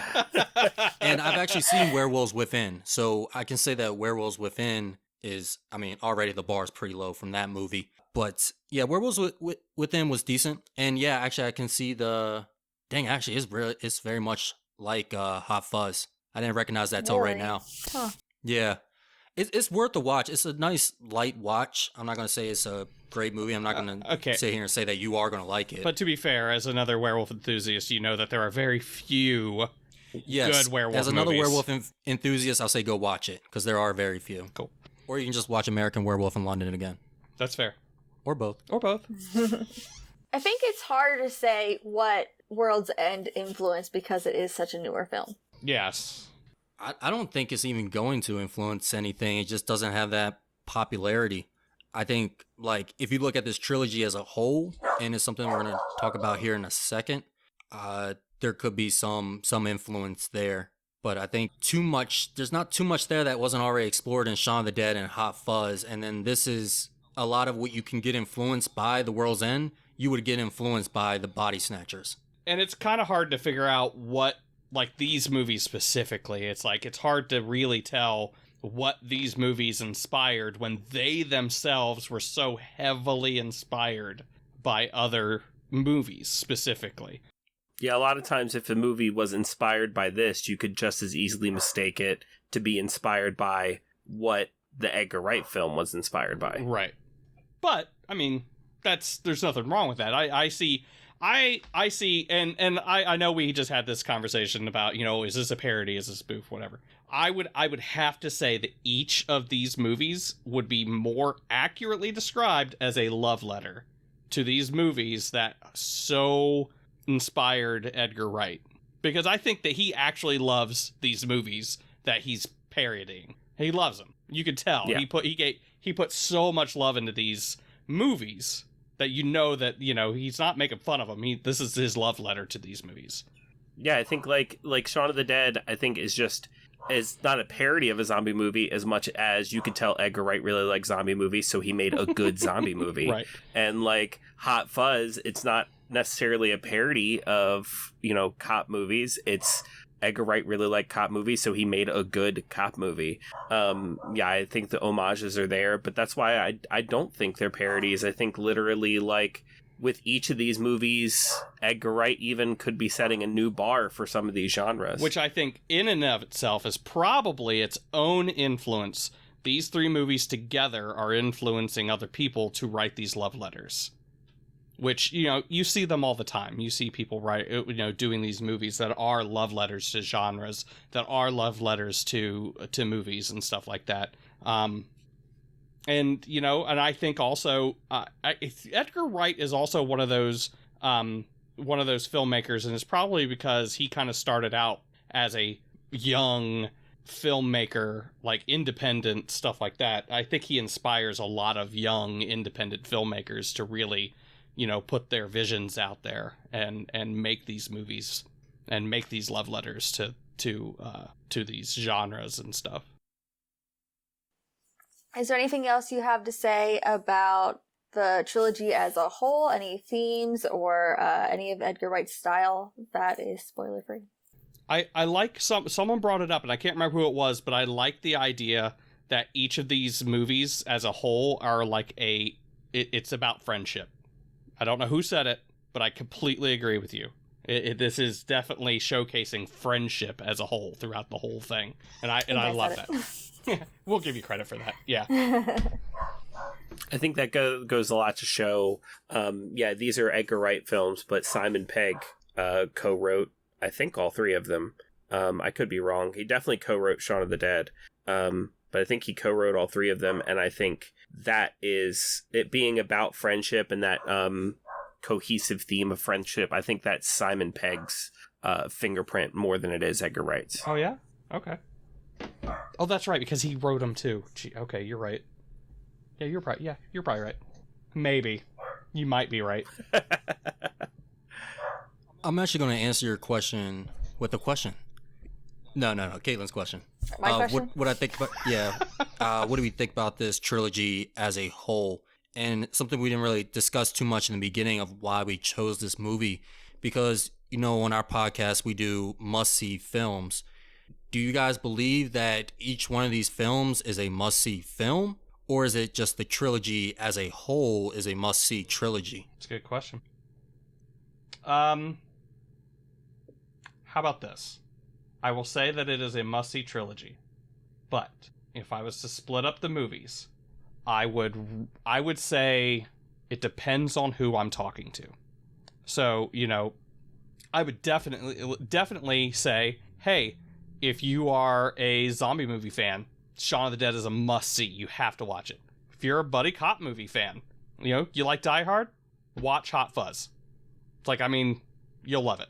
And if you... Is Die Hard buddy cop? No, kind of. Kind of. Okay, you're separating the two. Okay. Well, it is kind of a buddy cop, only because he's on the radio with the dude the whole time. True. And Mr. Winslow. That's right. Man, that man hadn't aged a day. It's so weird. But he did lose some weight. He's looking good. The man looks good. Anyways, going back. So, and then, if you're into sci-fi stuff, definitely watch World's End. But I also, I keep going back to the World's End, but I really have to be like, look, yes, watch World's End, but man, you better go into that with an open mind and be ready to see some stuff that might mess with your head a little bit. 'Cause, go in with a couple, there could be some triggers in here for some people. Be careful going into it, but it's worth the ride, I think. Because I think that You know what? I think that out of all the movies, man, you guys are really starting to make me like this movie the best out of all of them now. You're making me talk it out, and it's becoming my favorite as we talk. But this one, I think, makes you think the most. It's the most emotional one, I think, out of all three of them. I shall ponder this. It's going to take me a while to ponder, so move on. Yeah, we'll go back to that. We'll talk about it more in our ranking. I think that does lead very well into kind of our next section, which is who would you recommend these movies to? We generally think about, when we talk about must-see films and kind of more of, cinema, we kind of talk about things that a general audience would enjoy, things that more cinephile type people would enjoy. Or sometimes there's movies that are for both people, or sometimes you kind of got to be more specific about what kind of demographic you're targeting when you recommend these films. So who in general, like what kind of person would you recommend these to? I know you said it kind of depends on what genre you like. If you go to a comic book convention, watch these movies. I think I would recommend, and this could just be my bias, but I would recommend all three of these movies to literally anybody, just depending on the reason. In general, like I said, I think all these movies are hilarious. And none of the comedy is like punching down on anyone. None of the comedy is extremely offensive for any reason. So I think anybody who likes to laugh, which if you're human, hopefully you like to laugh, can come in and watch these movies and enjoy these movies. But I do believe there are certain audiences that could enjoy these movies more and on other levels. Like I personally believe that these movies could be shown in film school. I think you could, they're master classes in editing and putting together, different shots. And I mean, it just amazes me that, like, I think I've already brought this up like twice, but Hot Fuzz was made on a $12 million budget on like an extremely tight timetable. And what they accomplished on that $12 million budget on that timetable is ridiculous. There's a lot of great movies that are said, to be the best of all time. And so let's take Die Hard, for example, is a great action movie. One of the best action movies of all time. I think Hot Fuzz does action just as good as Die Hard, and yet it also does comedy and also does commentary and also does, all these other things great on a much smaller budget and a much smaller time. And if you're a film student or a cinephile or the kind of person who's going to pick up on that, you're going to love these movies. And then, like Baron was saying, if you're a fan of a particular genre, you're going to like these a little bit more than the general viewer. And if you're a nerd or a geek, jump on it. I mean, like, if you're a nerd or a geek and you haven't seen these movies, I don't know what you're doing. Yeah, I absolutely agree with all of that. I think stylistically there is a lot to learn from aspiring filmmakers. I will say one caveat, though. I don't think the humor will be for everyone. I think there are people who don't really vibe with that kind of humor. They kind of lean towards more different types of humor. My boyfriend being one. I'm just thinking, like, I don't think he would like this because that's just not his humor, and there's nothing you can do to fix that. But I think he might like Hot Fuzz. I feel like, but so do I. Like I said, I feel like the humor in Hot Fuzz is a little different than the other two. You are painting a picture of this man, by the way. Just not a bad picture, but you're painting a picture. I'm knowing him a little more now. Did he play football in high school? No, he's Hispanic, so soccer. You know what? Fair. Close enough. So he did play football. Yes. That's what I meant. That's what I meant. I'm logging off. But I think there's definitely people who are going to have different types of humor, and British humor doesn't work for everyone. And not that I think that this is sorry, Monty Python. I don't think I can get into from what I've seen. What? I know it's considered hilarious, but everything I've seen, I'm just like, this is not funny to me. I will say this: as far as British comedy goes, the Cornetto trilogy is probably the more American. Yeah, I'd say it's not quite British. It's not Faulty Towers. It's not Blackadder. It's not super dry. It's Edgar Wright. I mean, he's known for his visual comedy too. So, which I think that's something that I appreciate a lot, and he uses that through his framing, through his pans, what's on the screen, and what's coming into the screen.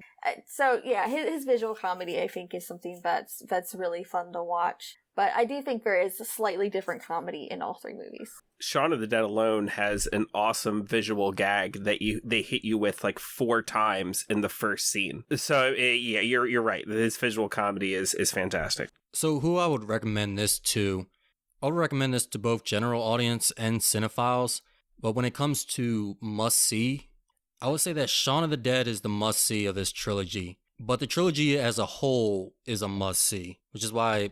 No, I don't want to say I agreed to do this episode. It's not like you were holding it over me. But when you brought it up and I thought about it, I was like, is it really a must? And then from what I knew about it, I was like, I'm pretty sure Shaun of the Dead is a must see. I know that for sure. And it seems like Cornetto Trilogy is a must see. And watching all of them, especially so closely together, I can say that yes, it is. Shaun of the Dead itself is a must see, while the trilogy itself is a must see. And the reason I say that is because, honestly, everything that makes it a must-see, like everything that is original and innovative and clever and tight, is all portrayed and depicted in Shaun of the Dead. And you see it again in Hot Fuzz and The World's End, but that's what it is. You're seeing it again. You may be seeing it in a different light, but you are seeing it again. But that's why I would say the trilogy as a whole is a must-see. You have, for one, it's not easy making 3 good films. And then being able to keep the same tone and theme throughout them while they're not even actually connected to each other and not actual direct sequels is an amazing feat. And then also just looking at all 3 films when it comes down to if you're trying to learn how to write or you're trying to appreciate parodies or spoofs or homages or love letters in any way, this is a great example of it. And this is a great example how to do it 3 times over with multiple genres. So this trilogy in itself is a feat. When you separate it though, I'll say Shaun of the Dead is, that one stands on its own rather than the others. But I think both general audience and cinephiles are going to like this. I agree. This is the more American or the more accessible humor of the UK. Yeah, Monty Python is, I don't know. You're either going to get it or you don't get it, or it's either for you or it's not for you. I don't want to say you don't get it. It's either for you or it's not for you. So I think, and like I said, or like they said, if you take the comedy out of these movies, you still have a good movie. So even if someone doesn't laugh the whole time, they're going to still have a good time with this story and with this plot. Yeah, I agree with that. Yeah, my bringing up Monty Python is just like everybody has different senses of humor, so there's going to be different things in it, and maybe not everything's some better than others. Okay. So I think it's time we go ahead and move into our classified section of our podcast. So moving forward, we will be talking some spoilers. So if you haven't watched these movies yet, go turn off this podcast, watch the movies, and then come back. We're going to be talking, like I said, a little bit more of our opinions with spoilers. We're also going to be talking about why it was significant for its time, wondering if it does hold up, if we think it will hold up in the future. And we'll also be talking about our overall rating and our final ranking for these films. So let's go ahead and get into that classified section now. So I know you guys were holding back some thoughts, because you wanted to keep spoiler free. So now's the time to let loose. So, I think now's a good time to bring up some of the things I was saying where everything that you see in these movies, is connected to something else.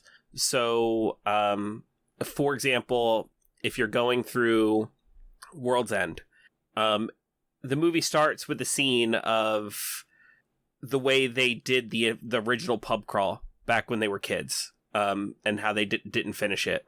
And then you'll see later on in that movie, every single one of those shots is recreated, and every single one of those things they do is done again.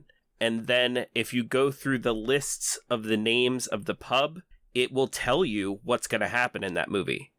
Every single one of those names of the pub is a plot point in the movie. And some of them are a little bit more on the nose than the others. Like at the hole in the wall, the guy literally drives his car through the wall of the pub. There's a literal hole in the wall. And some of them are a little bit more subtle, like the two-headed dog. There are like 3 different ways you could take that, and it works with the movie. Of course, the twins are probably the most obvious one, but in that case, Simon and Nick's characters could also be the two-headed dog, because that's the point where Nick really reasserts himself into the role as the loyal best friend, and they become once again the two-headed dog. Or Simon's character himself could be the two-headed dog, depending on how you look at it. And that's just one example. I mean, like, the whole thing is all of these movies do that flawlessly throughout the entire film. Yeah, that's a good observation. I'll definitely have to look for that if I do go back and rewatch this. Yeah, I knew the pubs I knew that the pubs' names were referencing plot points or something that was going on in the movie, because I remember reading about that after the first time I watched it, but I forgot what they all meant, and it wasn't until... At first, I thought the two-headed dog was a Invasion of the Body Snatchers reference. And then when I started thinking about it, a head and the mermaids, I was like, oh wait, the mermaids, the siren songs, the sinking of the ship, got it. Same with Shaun of the Dead. Shaun of the Dead, they go ahead and they explain a lot of plot points as well. They said that, hey, in the morning, we're going to go get ahead and get a Bloody Mary. What do they do in the morning? They find a woman out in their yard named Mary, who they have to go ahead and kill, thus becoming bloody. They said they're going to end the night with shots at the Winchester. What do? They're shooting zombies at the Winchester at the end of it. I think the boldest one is, and I missed it, was Hot Fuzz. At the beginning of Hot Fuzz, they actually tell you who one of the killers are, because the chief inspector, when talking to Simon in the beginning from the city, Simon says you can't just make people disappear, and his chief inspector tells him, yes, I can, I'm the chief inspector. And then he goes to the village and find out that the chief inspector is actually making people disappear. And it's pretty cool because, Edgar Wright does a lot of showing and not telling, does that very well, but at the same time he can tell you something and you not realize it at the moment as well. It's fascinating how he can do both. Yeah, I think my favorite moment of that was in Shaun of the Dead when Nick is getting in a fight with the other roommate, Pete. And he said, next time I see him, he's dead. And then literally the next time he sees him, he's dead. Yes. And I mean, there was even like some things they don't even say. They just put them there. For instance, when in Hot Fuzz, when Simon Pegg falls down the hole and, he sees the gypsies and everything, and they're telling him like, hey, the gypsies, the dog mutt, you see them all dead. But then he goes past the children and you notice that those children are the ones that he arrested, and they say he just deserts, but they don't explain why they made them disappear. And you think, oh yeah, because he booked them, because he put them in a criminal record, they now have to make them disappear from that village, or else it's going to look bad because now they have all these kids getting arrested for underage drinking, and that's going to make the papers. And some of it's not as blatant, like back to The World's End. Every one of the pubs is numbered, and they're numbered in different ways. Like you'll see it signs, like the first post, there's a buy one, get one free sign. At the fifth pub, the one they spend the least amount of time at, Simon holds up 5 fingers and is like, 5 pints please, and pays with a £5 note. So they throw in little tiny Easter eggs, and that's what I mean by like nothing is wasted. Like every piece of the scenery is a reference to something else that's happening in the movie. Every line of dialogue is a reference to something that happened in the movie, and like things even happen to the beat of music, or like the music will even tell you what's going on in a scene, or the lyrics of a song. Colors too. I'm always a fan of colors when they sneak them in film, or it's the theme of the film. So they did the colors and the wardrobe with this film as well. Again, not wasting anything. The 2 that are abducted and replaced are dressed in blue, much like the robot aliens, the blanks. And then the the other ones are wearing red. Oh wait, the Rosamund Pike and the love interests are both wearing red, showing that they're going to be romantically involved later. Sorry, random tidbit. Speaking of color, another thing that influenced the Three Flavors title is also the Three Colors trilogy. Yeah, as we kept saying it, I was thinking, is that a reference to Three Colors? And I was thinking I was like, I'm pretty sure I'm the only one that has seen the Three Colors. I know, I still need to watch them. Yeah, well, it's on our must see. I think that's another one where it's going to be the complete trilogy. So in Shaun of the Dead, after they're at the Winchester, Shaun has to kill his own mother because no one else will step up and do it. And Barbara's death scene in general, like, you never expect to feel that hard when you go in for a comedy. And I think they put in a lot of work to make the death scene, they earn it. The characters in general in Shaun of the Dead, they all have full character development. They're all three-dimensional characters. You can name 3 character traits for every character in Shaun of the Dead. Whereas you talked about Michael Bay, making an action film. Tell me 3 things about Sam Witwicky's mom, Judith Witwicky. You can't, because they don't flesh out those characters in action films. But Edgar Wright does, and you see, they don't have to tell you what Shaun's relationship is like with his mom. You know it. You can see that Barbara is kind of fed up with the way Shaun is living his life, but still loves her son. She's been in this relationship with his stepdad for quite a while and doesn't like the fact that they don't get along because she knows how hard he's trying to get along with Shaun. And they even have their moment where they get to address that, and then, when they lose Barbara, you can feel that because they've built up this character, and you as a viewer can feel how Shaun feels in that moment where he has to kill his own mom. Yeah, I see where you're coming from. I think for me personally, the reconciliation with the stepdad was a little bit more heartwarming for me and less jarring, like I said earlier. I think that once we hit that point, I see what you mean about it being heartwarming and sad and emotional. But for me, I was just kind of like, oh, okay, this is the direction we're taking the film now. All right. So I was kind of bummed out by it. Like, not because I didn't like the direction that the film was going. Like I said, I think all of these films flounder towards the end for me a little bit in its conclusion, and maybe it also is just because I'm not usually a super big action fan, with exceptions, because I do, obviously, we've watched action movies that I've really enjoyed, but I think that for me, towards the end of these movies, they definitely became more action films. All 3 of them, there was more action involved. As it goes on, it got more serious, like you said, with this moment, and I think that was the turning point in Shaun of the Dead, where I was just like, okay, I'm kind of checking out now. Or I'm just, evil, heartless person. Well, also, kind of unrelated, I also think it's neat that Shaun of the Dead has a literal Chekhov's gun in the movie. That and was cool.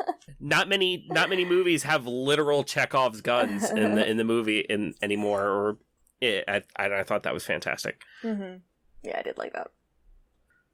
The mother, to me, though, and I wonder if they were kind of playing it to the Barbara character from Night of the Living Dead, but she was pretty daft. Like, there was just, yeah. I was like, what are you doing? But again, I was asking myself the same questions while watching the original Barbara. I think she's a little bit better than the original Barbara. Oh, no, definitely. She didn't have to get smacked. And another thing I brought up that I said I was going to hold back until we got to the spoiler section was the incompetence of the police force of Sanford. I believe that most of the cops at Sanford were good cops. The problem is that they didn't actually have to do any police work because the Neighborhood Watch Association, NWA, I love Edgar Wright, the Neighborhood Watch Association was doing most of the work for the police. Like, the police didn't have any work to do. So it's not that they were incompetent, it's that they were out of practice. And then you have Nick's character, who never got to be properly trained because there was no work for him to do. And the moment he gets, under the wing of Simon's character, he immediately starts listening. He immediately starts picking up on things. He immediately changes his vernacular and the way he talks about doing things, and he becomes a good police officer, even though he is portrayed as kind of like the bumbling idiot at the beginning. He wasn't a bumbling idiot. He was just never trained. And the moment somebody's there to train him, he's, a great cop. I think that them being quote-unquote bad cops is part of the conspiracy, because I think the police force was putting people that they felt were inept into those positions so that the Neighborhood Watch Association could do the good work and keep the city clean and everything like that, while at the same time staying under the nose of a inept police force. And I think they thought that Shaun. As I said, just say Simon Pegg. Shaun of the Fuzz. Yeah. And I think they felt that Simon Pegg's character was inept as well, but in his own way, didn't expect him to be this. So it kind of worked against them in that way. And I think that that's all it was, is this police force was there, uninspired, unmotivated, and they got the literal embodiment of inspiration and motivation put into their police force, and they had no choice but to adapt, and it worked against the Neighborhood Watch Association. See, with me, I can see all that with most of the cops, especially the one that was asking Simon, like, hey, what am I supposed to do right now? Like, he's like, cordon off the area, call in the fire, let them do their thing. And he's like, all right, got it. The female officer, she was like trying to help out. She was trying to keep up the spirits. She was trying to work. She just didn't know where to be placed. However, where it broke for me is the two detectives, the two Andys, because to me, they were so adamant about not doing their job. I did not find it believable during their turning point when they're like, oh, okay, cool. Yeah, we'll definitely help you out now that we see this conspiracy and go forth. It's like, no, every time that there was ever a murder, it's not like they didn't have any kind of open-mindedness. Like, they were completely shut off, stubborn, like, no, it was an accident. And then they would continually make fun of them. And that's where I felt that repetition. I was like, all right, we got the crime. Here comes the two Andys. They're going to rip on them for a couple minutes, and we're just going to go back. So when everybody switched, I'm like, why did these two people who didn't want to work the whole time, they're the ones that really turned a blind eye to everything. The other ones just didn't know what to do. But they looked at it as like, yeah, she tripped on her shears. You don't need to be a detective, a competent detective, to know that, hey, something is wrong with that. Now, granted, I get it. You don't know what you're supposed to do when there's an actual murder. But these guys, again, they were adamant about, no, I'm turning a blind eye to this. So their turning point didn't make any sense to me. I could get that.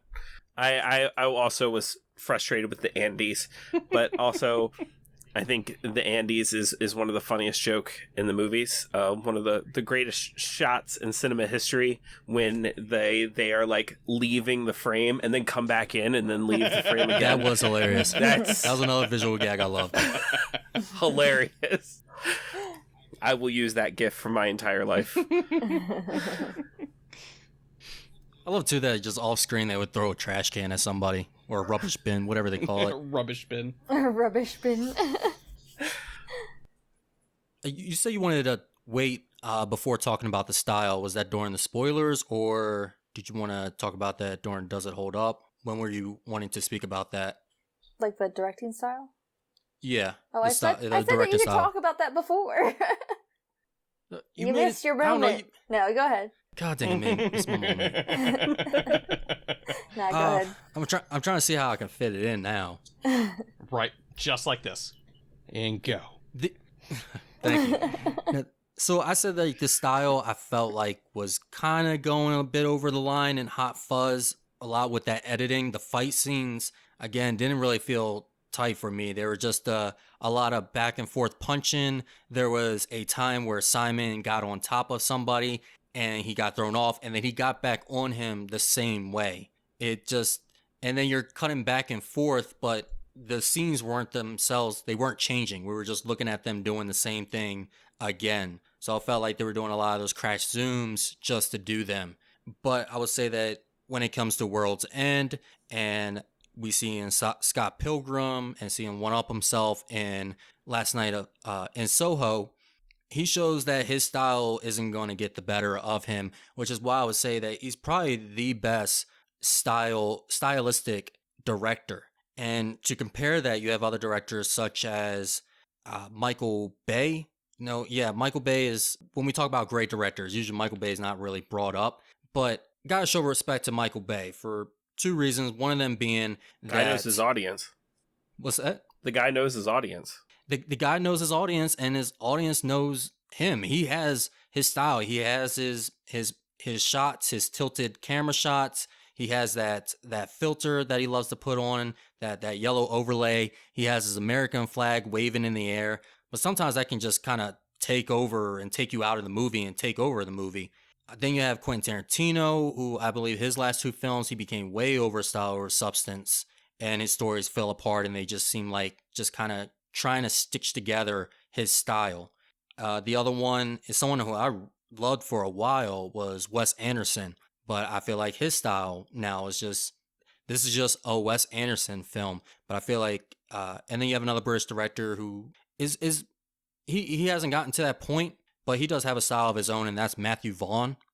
But I don't know, I feel like he hasn't even been given the chance really to become that big. Though he did work on The Kingsman as well. He directed The Kingsman. You can see his hyper-violence and his fighting in there is done very well.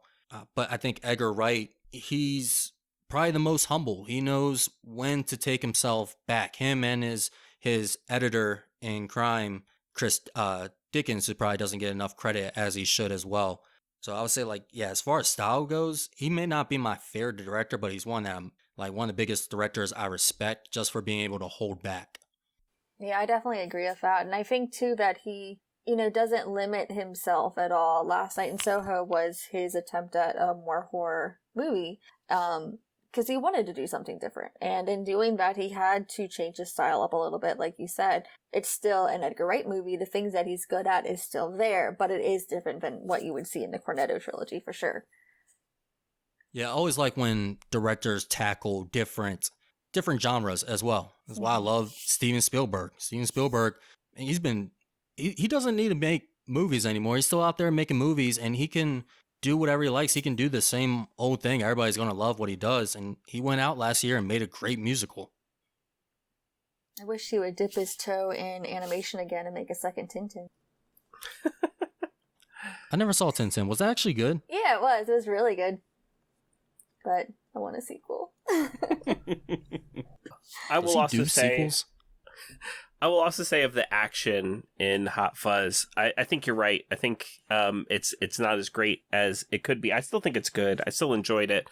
I think it also speaks to what I've already said about the budget and the time. I think with the larger budget and more time to shoot it, I think it could have been better. I think what he did with what he had was pretty good. But I also would like to point out that it's also a good cop movie in that even when they're getting shot at and having deadly force placed against them, the cops don't kill anybody in that movie. In the shootouts, in all that action, there are no fatalities from the police side, which I think is necessary to show in a better police movie. I think it kind of goes with showing the paperwork and showing it showed it can be exciting to be a cop and still do it the right way without being this gangster cowboy who just like shoots the bad guys and just takes them as guilty, and we don't need evidence. We don't need to do any of this stuff. We just are going to go out there and take care of the bad guys ourselves. They go out there and they make the arrests. They don't kill anybody. There's both a good side and a bad side. First, I'm going to bring up the fact that they shot at some kids that were throwing frozen peas at them. They didn't kill him. First off, when did they ever do weapons training? Second, so their aim wasn't that great. So a stray bullet could have just bounced off anything. Looking at a movie that addresses actual police work versus being, maybe cops using excessive force or a little bit too much. And I'm not saying that like what the cops in Hot Fuzz did is the right answer, but I mean like that's definitely more relevant today, or even like 2017 on, than it was in 2007. Not to mention your main villain literally says the line, "Make Stanford great again," which that was in 2007. Obviously, they weren't making a reference, but it applies. But like I said, I won't go too much into it. But like those are the kind of things that can come out of movies much later after they were released. Yeah, I definitely think that there's a large conversation about what qualifies as propaganda. Kind of talked about military propaganda our last episode, so there's always, it's an interesting time because you're looking back at these movies and you kind of have to wonder what message they're really giving. Is it something that is positive? Is it something that maybe there's a twist that you're unsure of? And I think there is a lot of political conversations about that and how you're going to view these films. But I think also just in Britain in general, their use of firearms is not like the US. So it's going to be a different conversation in Britain. I mean, obviously they had firearms in the movie, but just their idea of gun ownership and gun laws and stuff is going to be different than the US. So there might be a little bit more conversation there from a British point of view than an American point of view. But yeah, it's all political. He said he didn't pick up a weapon for 2 years. What? Like, what? We had to do weapons training quarterly and had to draw every day. And there wasn't a choice. He was like, yeah, I don't choose it. There was no choice. I mean, even if there was a choice, we would all choose to take it, taking that chance. But yeah, the whole firearm situation is totally different between America and Britain, both on police side and civilian side. But again, it's all politics. But again, it's interesting that you say you look back at these movies and they become more social relevant. And again, this is Shaun of the Dead referencing Night of the Living Dead. Night of the Living Dead wasn't supposed to be a social commentary, but social commentary can be picked from it because of today's climate or the climate back then during that time later on. Absolutely. I think it 100% was a social commentary from the beginning. No, Brian, you can take this conversation over. I know that this is your soapbox. No, I'm not going to go on the whole soapbox. But Night of the Living Dead, no, there was no social commentary. George Romero said, hey, when we made the film, we didn't write it for any social commentary.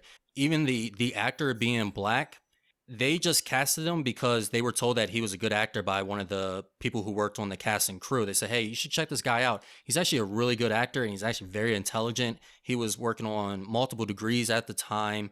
So they saw him and he performed and they loved him and they gave him the role. They did not change any of the writing for him. They gave him the exact same writing they were about to give the white actor. So there was absolutely no social commentary in there. That wasn't even the social commentary that I thought that they had put in there. Him being the actor was just like you said.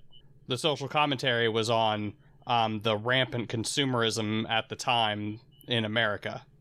The zombies that came later. That was Dawn of the Dead.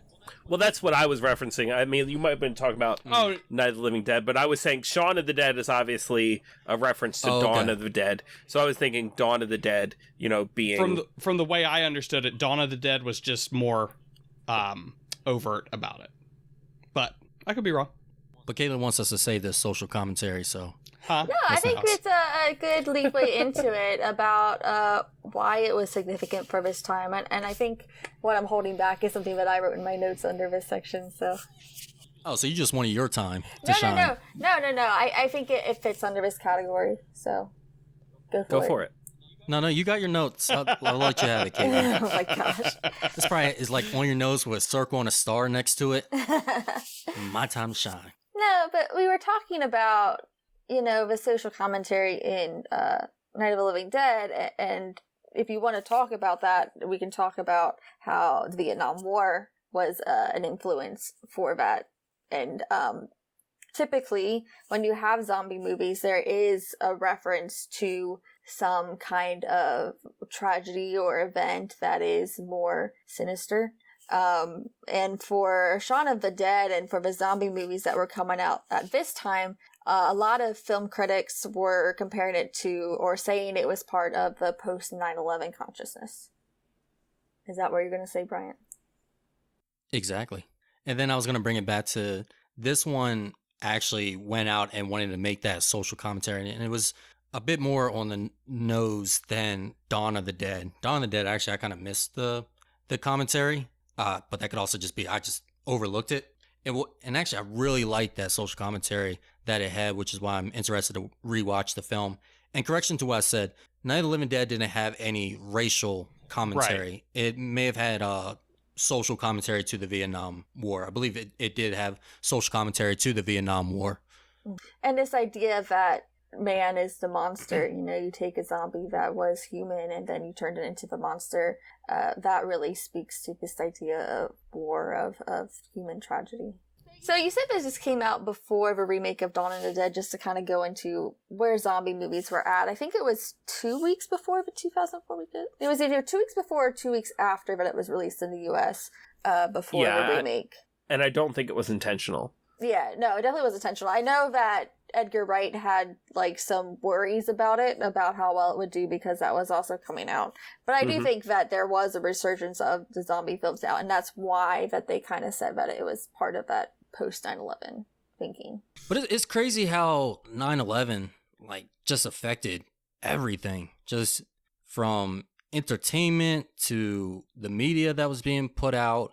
I mean, there were movies and shows that didn't want to release episodes because they felt like they weren't culturally appropriate at the time. I mean, actually, one of the craziest stories out there, not one of the craziest stories, one of the craziest things to get halted was the revealing of the molestation conspiracy going on within the Catholic Church, globally. And I learned that watching the movie Spotlight, which is a great movie. I recommend anybody to watch it. But they had the story, they had the evidence saying, hey, there's mass molestation going on within the Catholic Church at all these places, and this is how they're covering it up. And they brought it to the editor and they said, look at the news. And they're like, 9/11 just happened. The American morale, global morale is down. We can't come up on top of that and then squash their religion at the same time. It definitely had a huge effect. It definitely squashed things like that. I remember, I remember where I was when it happened, but the weeks following, you heard about all these movies that were supposed to come out, all these shows that were supposed to come out that, either got delayed or just completely just nixed because, I think there was one, what was it? There was a movie that got completely canceled because there was an exploding building in it. And they were just like, nope, we're not releasing it. It's it wasn't even like a skyscraper. It's okay. So yeah. And I could totally see, and again, looking at Night of the Living Dead and stuff like that, with everything that was going on at the time, like you were saying, the Vietnam War, there was a lot of stuff going on at the time of the Watergate scandal. Night of the Living Dead. And if it wasn't on purpose, those zombies definitely embodied the everything happening all at once and closing in on you. And you can see that in Shaun of the Dead too. With everything that was going on, because it was nuts. It was nuts when all that stuff was going on. And and it's not so much like that anymore, but it was really, really bad. But it kind of brought a lot of people together, which, is kind of what Shaun of the Dead is, really bad. It brought people together. Some people died, but, but yeah. And Shaun of the Dead in general is about a guy, who has stagnated in his life and doesn't want to move forward. It's not that he can't move forward or is stuck moving forward. In his life, he just has reached a certain point where he has given as much effort as he wants to give and doesn't want to give any more. And then tragedy happens and he moves forward with his life. It kind of forces him to move forward. You can't go back to that old life that you had after you've been through this tragedy. Which, same thing. Some other significance that this had was for the horror genre, in that, again, if you want to call this a parody, a spoof, a horror comedy, what have you, horror comedies really hadn't been done like this just yet. Again, you can take the comedy away from this and it just plays like a straight horror film. Because before this, in horror comedy, really the one, and it's still kind of known as the horror comedy, is the Evil Dead series. By this point, you had Evil Dead 2 and The Army of Darkness, which definitely blended those two, but there was a bit of an imbalance with it. And again, like you're talking about with Edgar Wright and The Medium, here's that medium for horror comedy. Also, I just noticed that other countries like horror comedy more than America, or at least they distribute more. So now thinking about it, there's been, like, I've seen a lot more from across the seas. What we do in the shadows. Yeah. I think that's a big indication of American cinema taking itself way too seriously. Yeah, I'd agree with that. I mean, yeah, again, go back to the fantasy conversation that we were talking about. How long did it take for fantasy to even be recognized in quote unquote mainstream cinema? Because they thought it was kids stuff. They thought it was a joke. Okay, you take yourself way too seriously. Yep, exactly. Get that nerd stuff away from my award shows. I don't think kindly of the Oscars. Another thing that I saw is talking about the significance for its time. I did read an article from Nerdist that was talking about Hot Fuzz, and I think this can apply to The World's End too. It talked about the theme of erasure as far as the LGBT community, that the person who wrote the article connected to these because you have a town and you have an alien race who wants to make this perfect utopia lifestyle, and anything that doesn't fit into that sort of perfection goes away. And then coupled with kind of we call it the bromance, which you said you can be platonic, but I think you can in some ways also view that as romantic. I think in some points, I think that there is potential there, especially in Hot Fuzz. And I think it's kind of somewhat played as a joke in Hot Fuzz, but I think that's also a valid way to look at it. And I definitely didn't see it from that perspective when I first watched it, but when I was reading this article, there were some valid points about that. I will say that with so little real representation in mainstream media, you kind of have to latch on to things like that. When you are, like, let's just say you are a man who is wanting some kind of representation of man and male relationship. You see something like that and it's like, you know what, that's a healthy relationship. They obviously love each other. That is the relationship that I want, maybe with some sex. And you kind of got to, and we actually, not trying to plug our podcast or anything, but we did do a whole episode on representation in media and stuff like that. I was on that episode. Yeah. So yeah, I figured it'd be the good time to drop it. Anyways, but yeah, it's all about when it's not there, you latch on to what's not there with what you can. And I can definitely see that. I can definitely see, like, maybe some young gay man who is looking to have some kind of example of a nice, fun, healthy relationship, seeing that and be like, yep, those two are gay, and I love it, and I will hold them to this standard. So, yeah, I totally get it. Yeah. I would say a better movie, though, would be Top Gun. Yeah, but we talked about that a little bit. Yes, but it's not one of these three movies. Yeah. But I think the bromance here, it's very, I never felt anything else with it. It just felt platonic. And I mean, when you say bromance, of course, is combining the words bro and romance is having intimacy. Intimacy is just defined as familiarity and closeness. So it can be with friends. Now, granted, I'm not going to hit up my friend and be like, hey, tomorrow night, you want to get intimate? Grab a couple drinks? Like, that's, of course, words have, kind of the meaning to it. But the bromance here, it's cool to see a bromance like this. Like, it feels like a closer bromance. It doesn't feel super macho man or masculine. But then again, it doesn't feel hidden, like there's some kind of hidden affection there like Top Gun. Yeah, I think Barrett and I have talked about this before, about how just in our culture in general, we can't accept that two men can love each other and it not be, romantic, and it not be, gay. For example, I think, for example, Frodo and Sam from Lord of the Rings. Right. like everybody says that, you know, Frodo and Sam are gay for each other, and they're not. They just really love each other in a very platonic way. I mean, now if you are looking for representation, you could see it there. And I think in this trilogy we also have a good example of that love being there between two men and it not being romantic. And I think we need to see more of that in movies, shows in general, in order to make it more acceptable in our culture in general. I would love to be able to hug my male friends, hang out with my male friends, and it not be viewed as, you know, oh, those guys are doing something behind closed doors. Not to say that, like, I don't want to be viewed as gay. I don't care. It's more, it's just not what it is. I see what you're saying. You, just like I would, want my relationship with somebody to be viewed as what it is. Right. So, like, if I have a really close friendship with somebody, I want you to view that as a friendship and nothing more.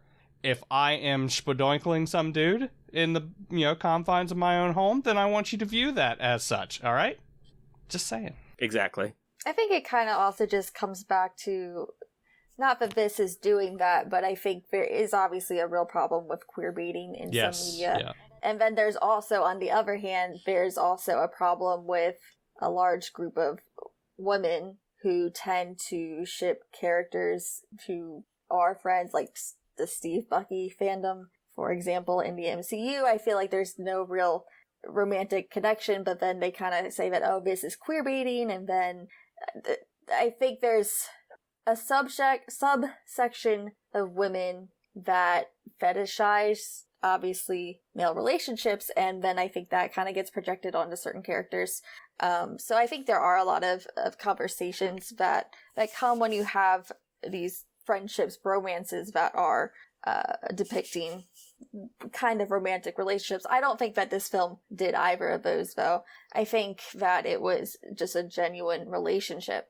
I think you can view it romantically, or you can view it platonically. I think either way, I don't think it is wrong, but I don't think this movie was trying any kind of agenda, and I don't think that people who might read it romantically would have any kind of agenda. I think there's enough context in there. Yeah, I agree.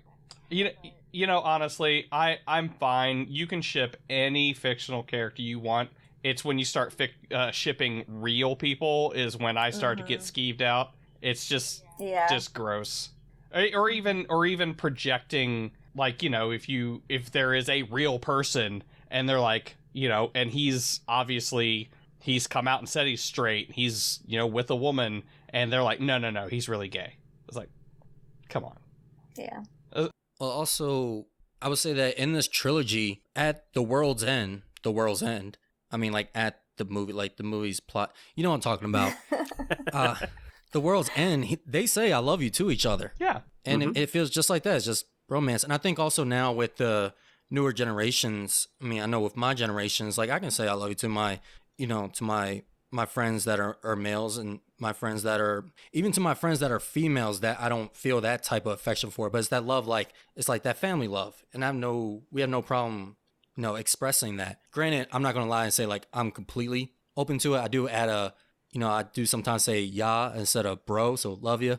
Or, you know, I'll put a bro or a man at the end, like, love you too, man, or love you, bro. You know, just keep it masculine. But of course, that's how I grew up. And I think there's actually something that a lot of people miss, and I don't know how they miss it when it comes to The World's End, when it comes to the relationship between some of the characters, and that all their names are royal in a way. You've got Gary King, Andy Knightley, Oliver Chamberlain, Stephen Prince, and Peter Page, and each one of them actually take on the role of their name. And if you think about Gary King and Andy Knightley, that knight is loyal to his king, and would do anything for him. And that, I think, really sums up the relationship between the two characters. He also took down people like a knight. It was unstoppable. Oh, yeah. When he picked up those 2 bar stools. Yes. Yeah. Man, I can't wait to watch that movie again. Damn it. Why is... So, it's hard because this is a movie that's newer to talk about if it holds up. I think you can talk about a little bit with Shaun of the Dead. You can kind of talk about if it holds up or not. I know that they had a COVID PSA recently where they brought those characters back and did a PSA for COVID where they got to play in those characters. But then as you got later on, like World's End, it's hard to tell. It's weird to ask, does it hold up now? But so would you... It's 9 years old. Is it really? Yeah. Oh, I didn't think it came it was out in even 2013. that old. Yeah, that's the thing. That's what COVID does to us, right? We lost like 4 years. That's true. Like we're like, oh, it's not a 9-year-old movie. It's like a 5-year-old movie. No, it's a 9-year-old movie. It'll be 10 next year. Wow. Yeah, so I guess you can ask that. Although, like, usually on our podcast, we're talking about movies that are, like, from the 60s and stuff. Sometimes we do talk about newer movies, and sometimes we talk about older movies. So I guess it's kind of a dual question. One, do you think it holds up now? And two, do you think it'll hold up 10 years from now? I don't see anything in these movies that are going to be, like, dated, right? The only thing I could think of it being dated is in Shaun of the Dead, they use a flip phone. But I mean, like, it's not like a plot point or anything, you know what I mean? Like, it's a thing that exists. I mean, like, at that point, 20 years from now, it'll be just considered a period piece. Right, yeah, that's exactly what I was about to say. But I think everything in the movies are things that people will be able to relate to until the end of time. Until the world's end. But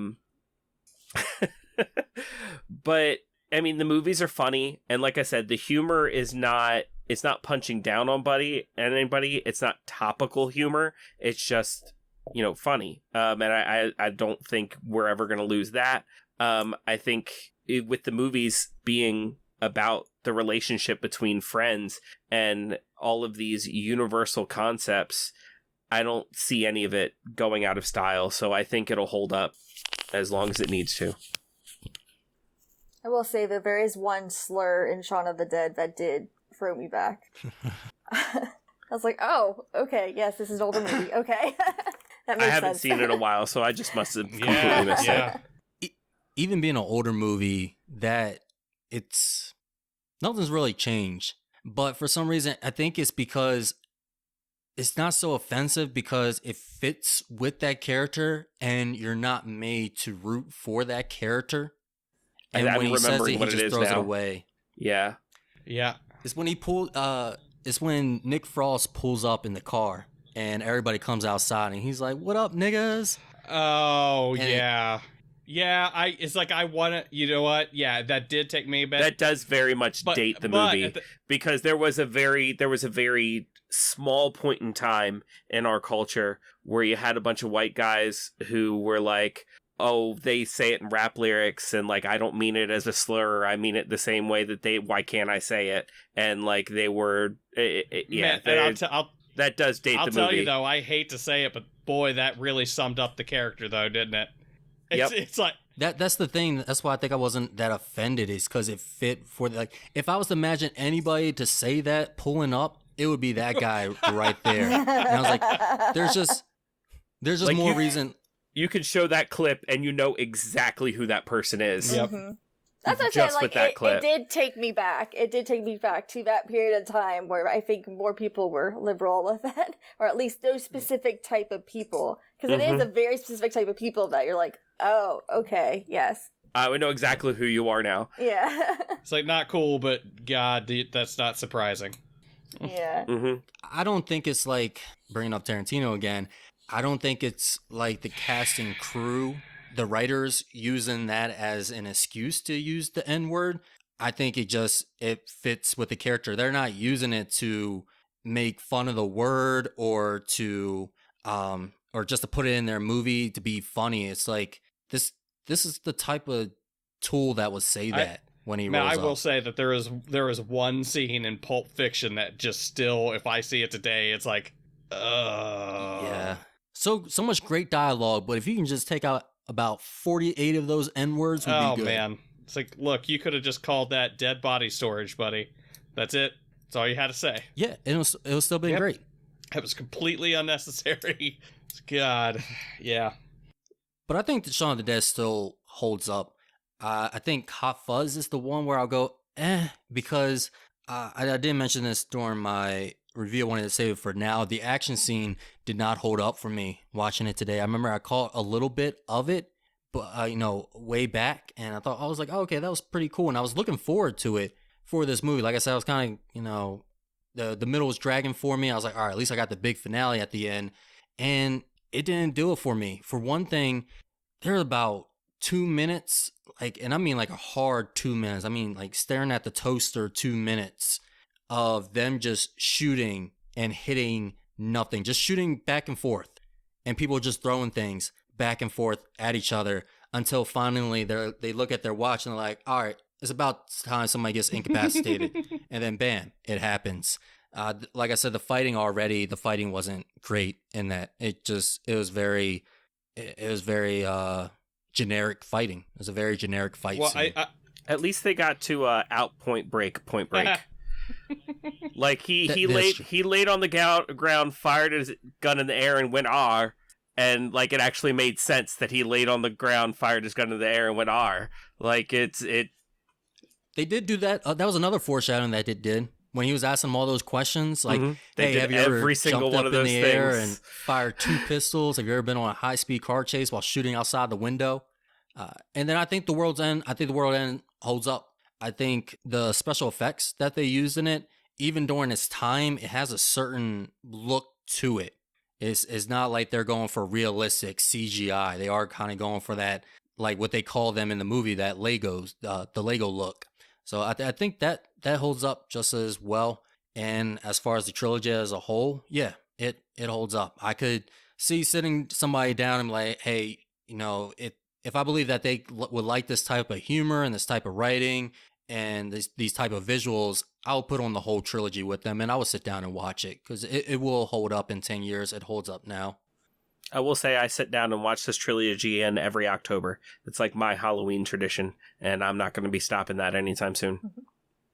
Yeah, I think my thing with Hot Fuzz, that it might not hold up as much, and I don't want to get too much into this, and we talked about it before, it's just for political reasons, there might be people who don't want to watch this movie.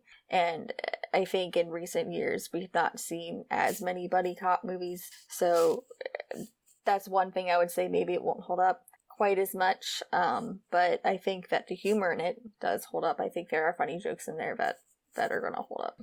Yeah, I think that out of the 3, Hot Fuzz is probably the least one to hold up, and I will say that's probably because the concept of buddy cop movies are so passé now, and the movies that they're referencing the movies were dated that they were referencing then. So I can only imagine now people watching this movie and seeing those movies they're referencing, half the people watching it now will probably be like, what is Point Break? Yeah, I'll be honest, I didn't get a single reference in Hot Fuzz. Not even Bad Boys 2? I mean, that was pretty obvious. That was a little obvious.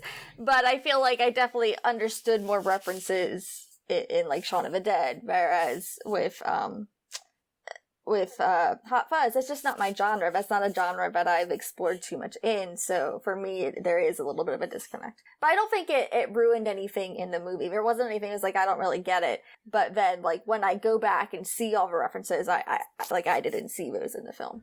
Yeah, I think all 3 of these, while they are obviously homages, love letters, references, parodies, whatever you want to call them, to all these other movies, I don't think you have to see a single one of those other movies in order to enjoy these movies. And that's why I don't like calling them parodies as much, because I feel like in order to enjoy Scary Movie, I need to see the movies that Scary Movie is making fun of. In order to enjoy these movies, I don't think you have to see any of the movies that they're referencing. Yeah, I definitely agree. I don't think I missed out on anything because of that. I also think that someone's thinking that parody is a bad word. It's not a bad word. It's just I don't think it applies here. Again, I would say Scary Movie is a spoof. Yeah. And it's kind of like Airplane 2. Airplane is a parody, and sometimes it could be a spoof because some of those things do reference other movies, but I think you can enjoy Airplane just as well without seeing anything else. Yeah, I've never seen the movie that movie is actually parodying, which was Airport. I've never seen that. I didn't even know that was a thing. It's like a shot-for-shot remake of Airport. But just make it comedy. That just proves that you don't have to watch the original movie to enjoy it and have it still be a parody. I think that they should remake Hot Fuzz and let Jordan Peele direct it. That definitely seems like a Jordan Peele movie. I would say Edgar Wright's writing is, well, I'm not going to say Jordan Peele's writing is that tight, because we have a 1-for-1 right now, us and Get Out, but I would say that Edgar Wright's writing is about as tight as Get Out is, especially with Shaun of the Dead. I would say that it's probably about the same level as tight as Get Out. I wouldn't say as good, but it's about as tight. I think that in general this does hold up. So I think we can go ahead and move on to our overall rating and our ranking of these films. And I think let's start with the ranking first, and then we'll go ahead into our rating. So our rating system is just like an A to F type rating, so you can also give it pluses or minuses too. And ranking is just, you're just going to rank the order that you like it, 3 to 1. As much as I think Hot Fuzz is the funniest of the three, I think it's going to go at the bottom for my ranking. I think The World's End is my favorite, just because of memories attached to it and the fact that it started something with me with Edgar Wright films where like I had to comb every scene and every frame in order to find everything that Edgar hid, and that's just part of who I am now as someone who watches movies. So that's number 1, Shaun of the Dead number 2, and Hot Fuzz is number 3, but I love all of them. So yeah, I guess I'm going to have to agree with that. I mean, throughout the course of this podcast, I have decided that The World's End is probably my favorite one now. It was Shaun of the Dead, but, I mean, I'll tell you, I really can't wait for people to listen to this podcast, because just the conversation with everybody here really made me reevaluate my feelings on all of these movies. And yeah, I think that The World's End is going to be my favorite one of the three, with Shaun of the Dead in a very close second, and Hot Fuzz in a very close third, because I mean I love all of them. Can I have 2 rankings? So I think Hot Fuzz is the weakest, being number 3. I think I've said enough about that one. Not that I don't think it's a bad movie. I think it's just the weakest link. Then I would have to say The World's Edge, which is a great movie. I disagree with what seems to be the hate that it gets. And then Shaun of the Dead as number 1. Now I'm rating this as what is the best film. As far as my favorite and what I'll probably go and rewatch, it's probably going to be The World's End. I feel like I've seen everything in my 2 watches of Shaun of the Dead that I need to see. But The World's End is something that I can put on and be enjoyed about what's going on in the screen. It's a fun, frantically paced movie, or not even frantically paced, like a snowball rolling downhill pace with that movie. Said World's Edge, by the way. The World's, God dang, what is The World's Edge? Why is that? I have no idea. That sounds familiar. Well, no, it's funny because you said The World's End. The World's Edge first, then you said The World's End. So it's like, I think that you just had something in your head at that moment, and you were like, The World's Edge. It's like, oh, okay. We all had a good laugh, and then you were like, The World's End. It was like, oh, all right. Got it. It sounds familiar, though. For some reason, The World's Edge does sound familiar. Oh, it's going to hit me in the middle of my sleep. Definitely. Be sure to message us all. Yeah. We'll do. I think Everybody wake up. Get on Discord. Yeah. Let's go. I think it's hard for me to rank them because there are things I like about them in different ways. So, Shaun of the Dead is my favorite stylistically. Hot Fuzz has my favorite humor, and World's End has my favorite story. But I don't like the humor or but that's how it goes. That's how I enjoy these. So if I had to rank them, What you do? Sorry, I do. I think. Sorry, my computer's making noises. I think just based on my enjoyment, I would put World's End last, Shaun of the Dead, Wait, and hold then. up. You're playing with your mic. I can hear it. Sorry. I think just based on my enjoyment, I would put At World's End last, Shaun of the Dead, and then Hot Fuzz first. So I'm going to be a little bit different from everyone else. And I'll say that For Your Enjoyment is probably the most important ranking. So, yeah.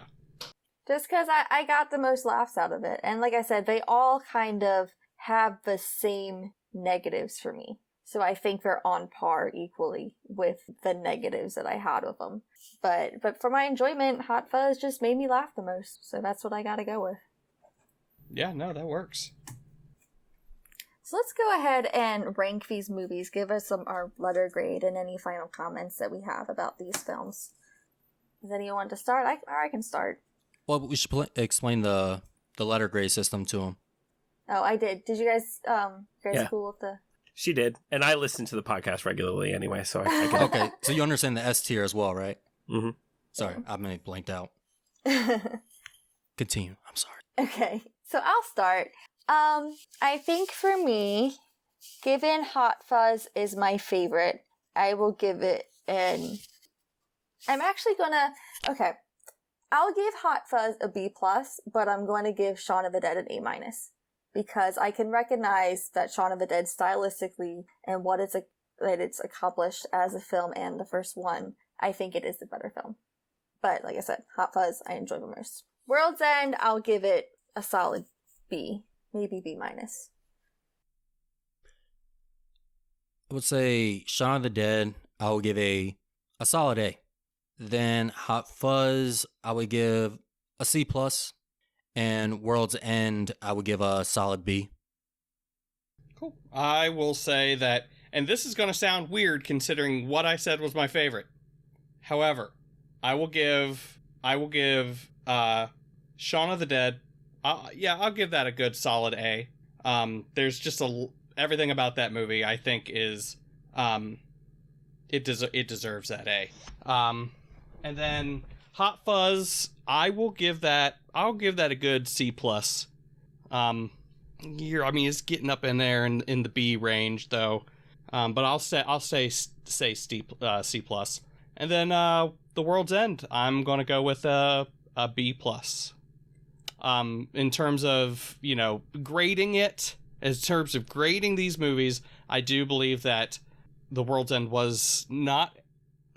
Shaun of the Dead was a better movie than World's End, I believe, but it's still my favorite for a lot of different reasons. So, I mean, I think I can agree with both you and Caitlyn in that my ranking will not reflect the letter grades, whereas at The World's End gets a A- from me, Shaun of the Dead gets an A+, and Hot Fuzz gets a B. But I will also say, and this is 100% the Edgar Wright fan, not objective at all, speaking right now, the trilogy as a whole hits S tier for me. I think it's greater than a sum of its parts. Of course, none of those movies, I think, on their standalone as an S, but I think if you sit down and watch them all together, that's where you hit that sweet spot and you hit that's that fair. S I tier. think maybe we should have graded it as a trilogy. We've done everything else as an individual movie and as a trilogy, so yeah. Good call, Rick. That's it. I would say for trilogy then B+. Nice. I think that averages out. I think I would do a solid B.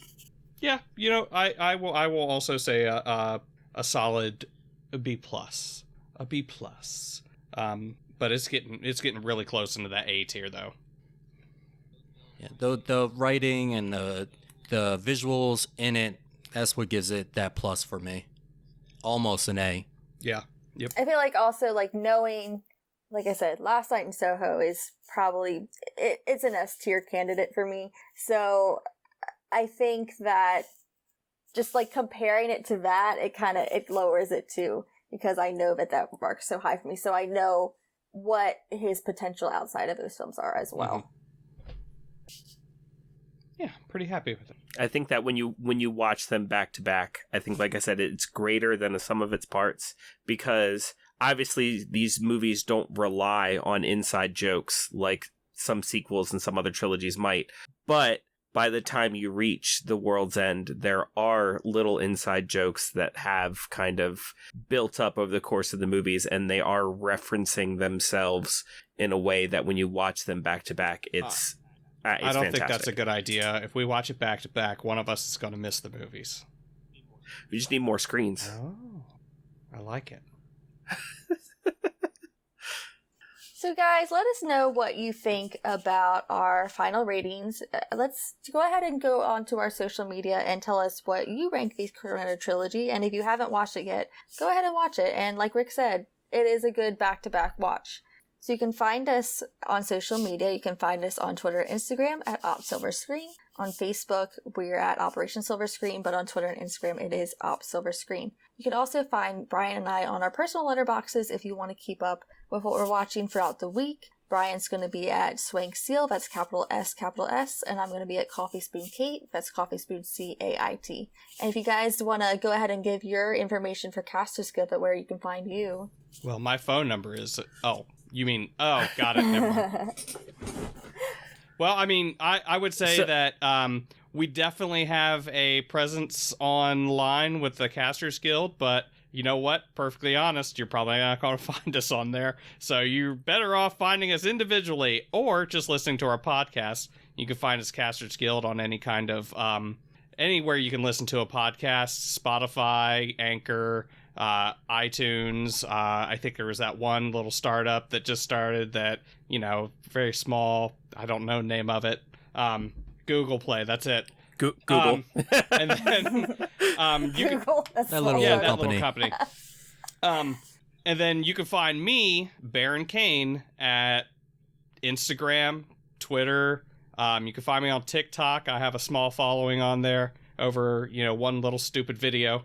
But it's Baron Kane, BaronCain. It's that name everywhere. So feel free to find me.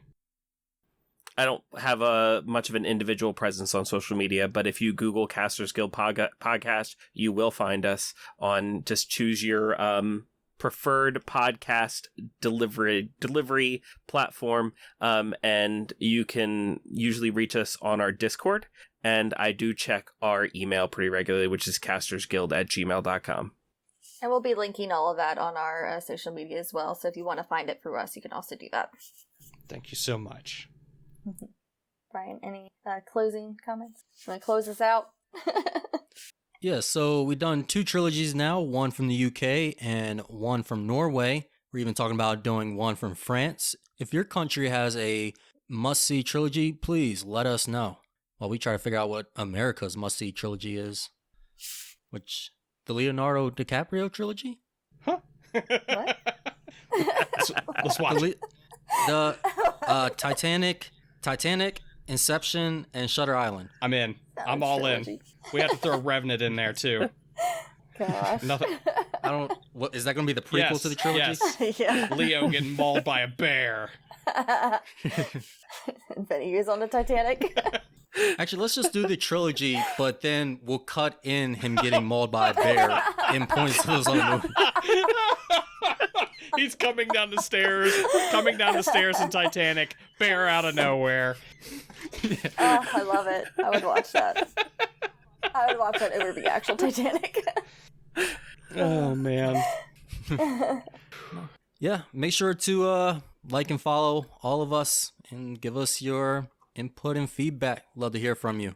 And make sure to join us for our next assignment, which just got it from HQ, since we're going to have the new Cronenberg movie coming out in July, where he's going back to his true to form.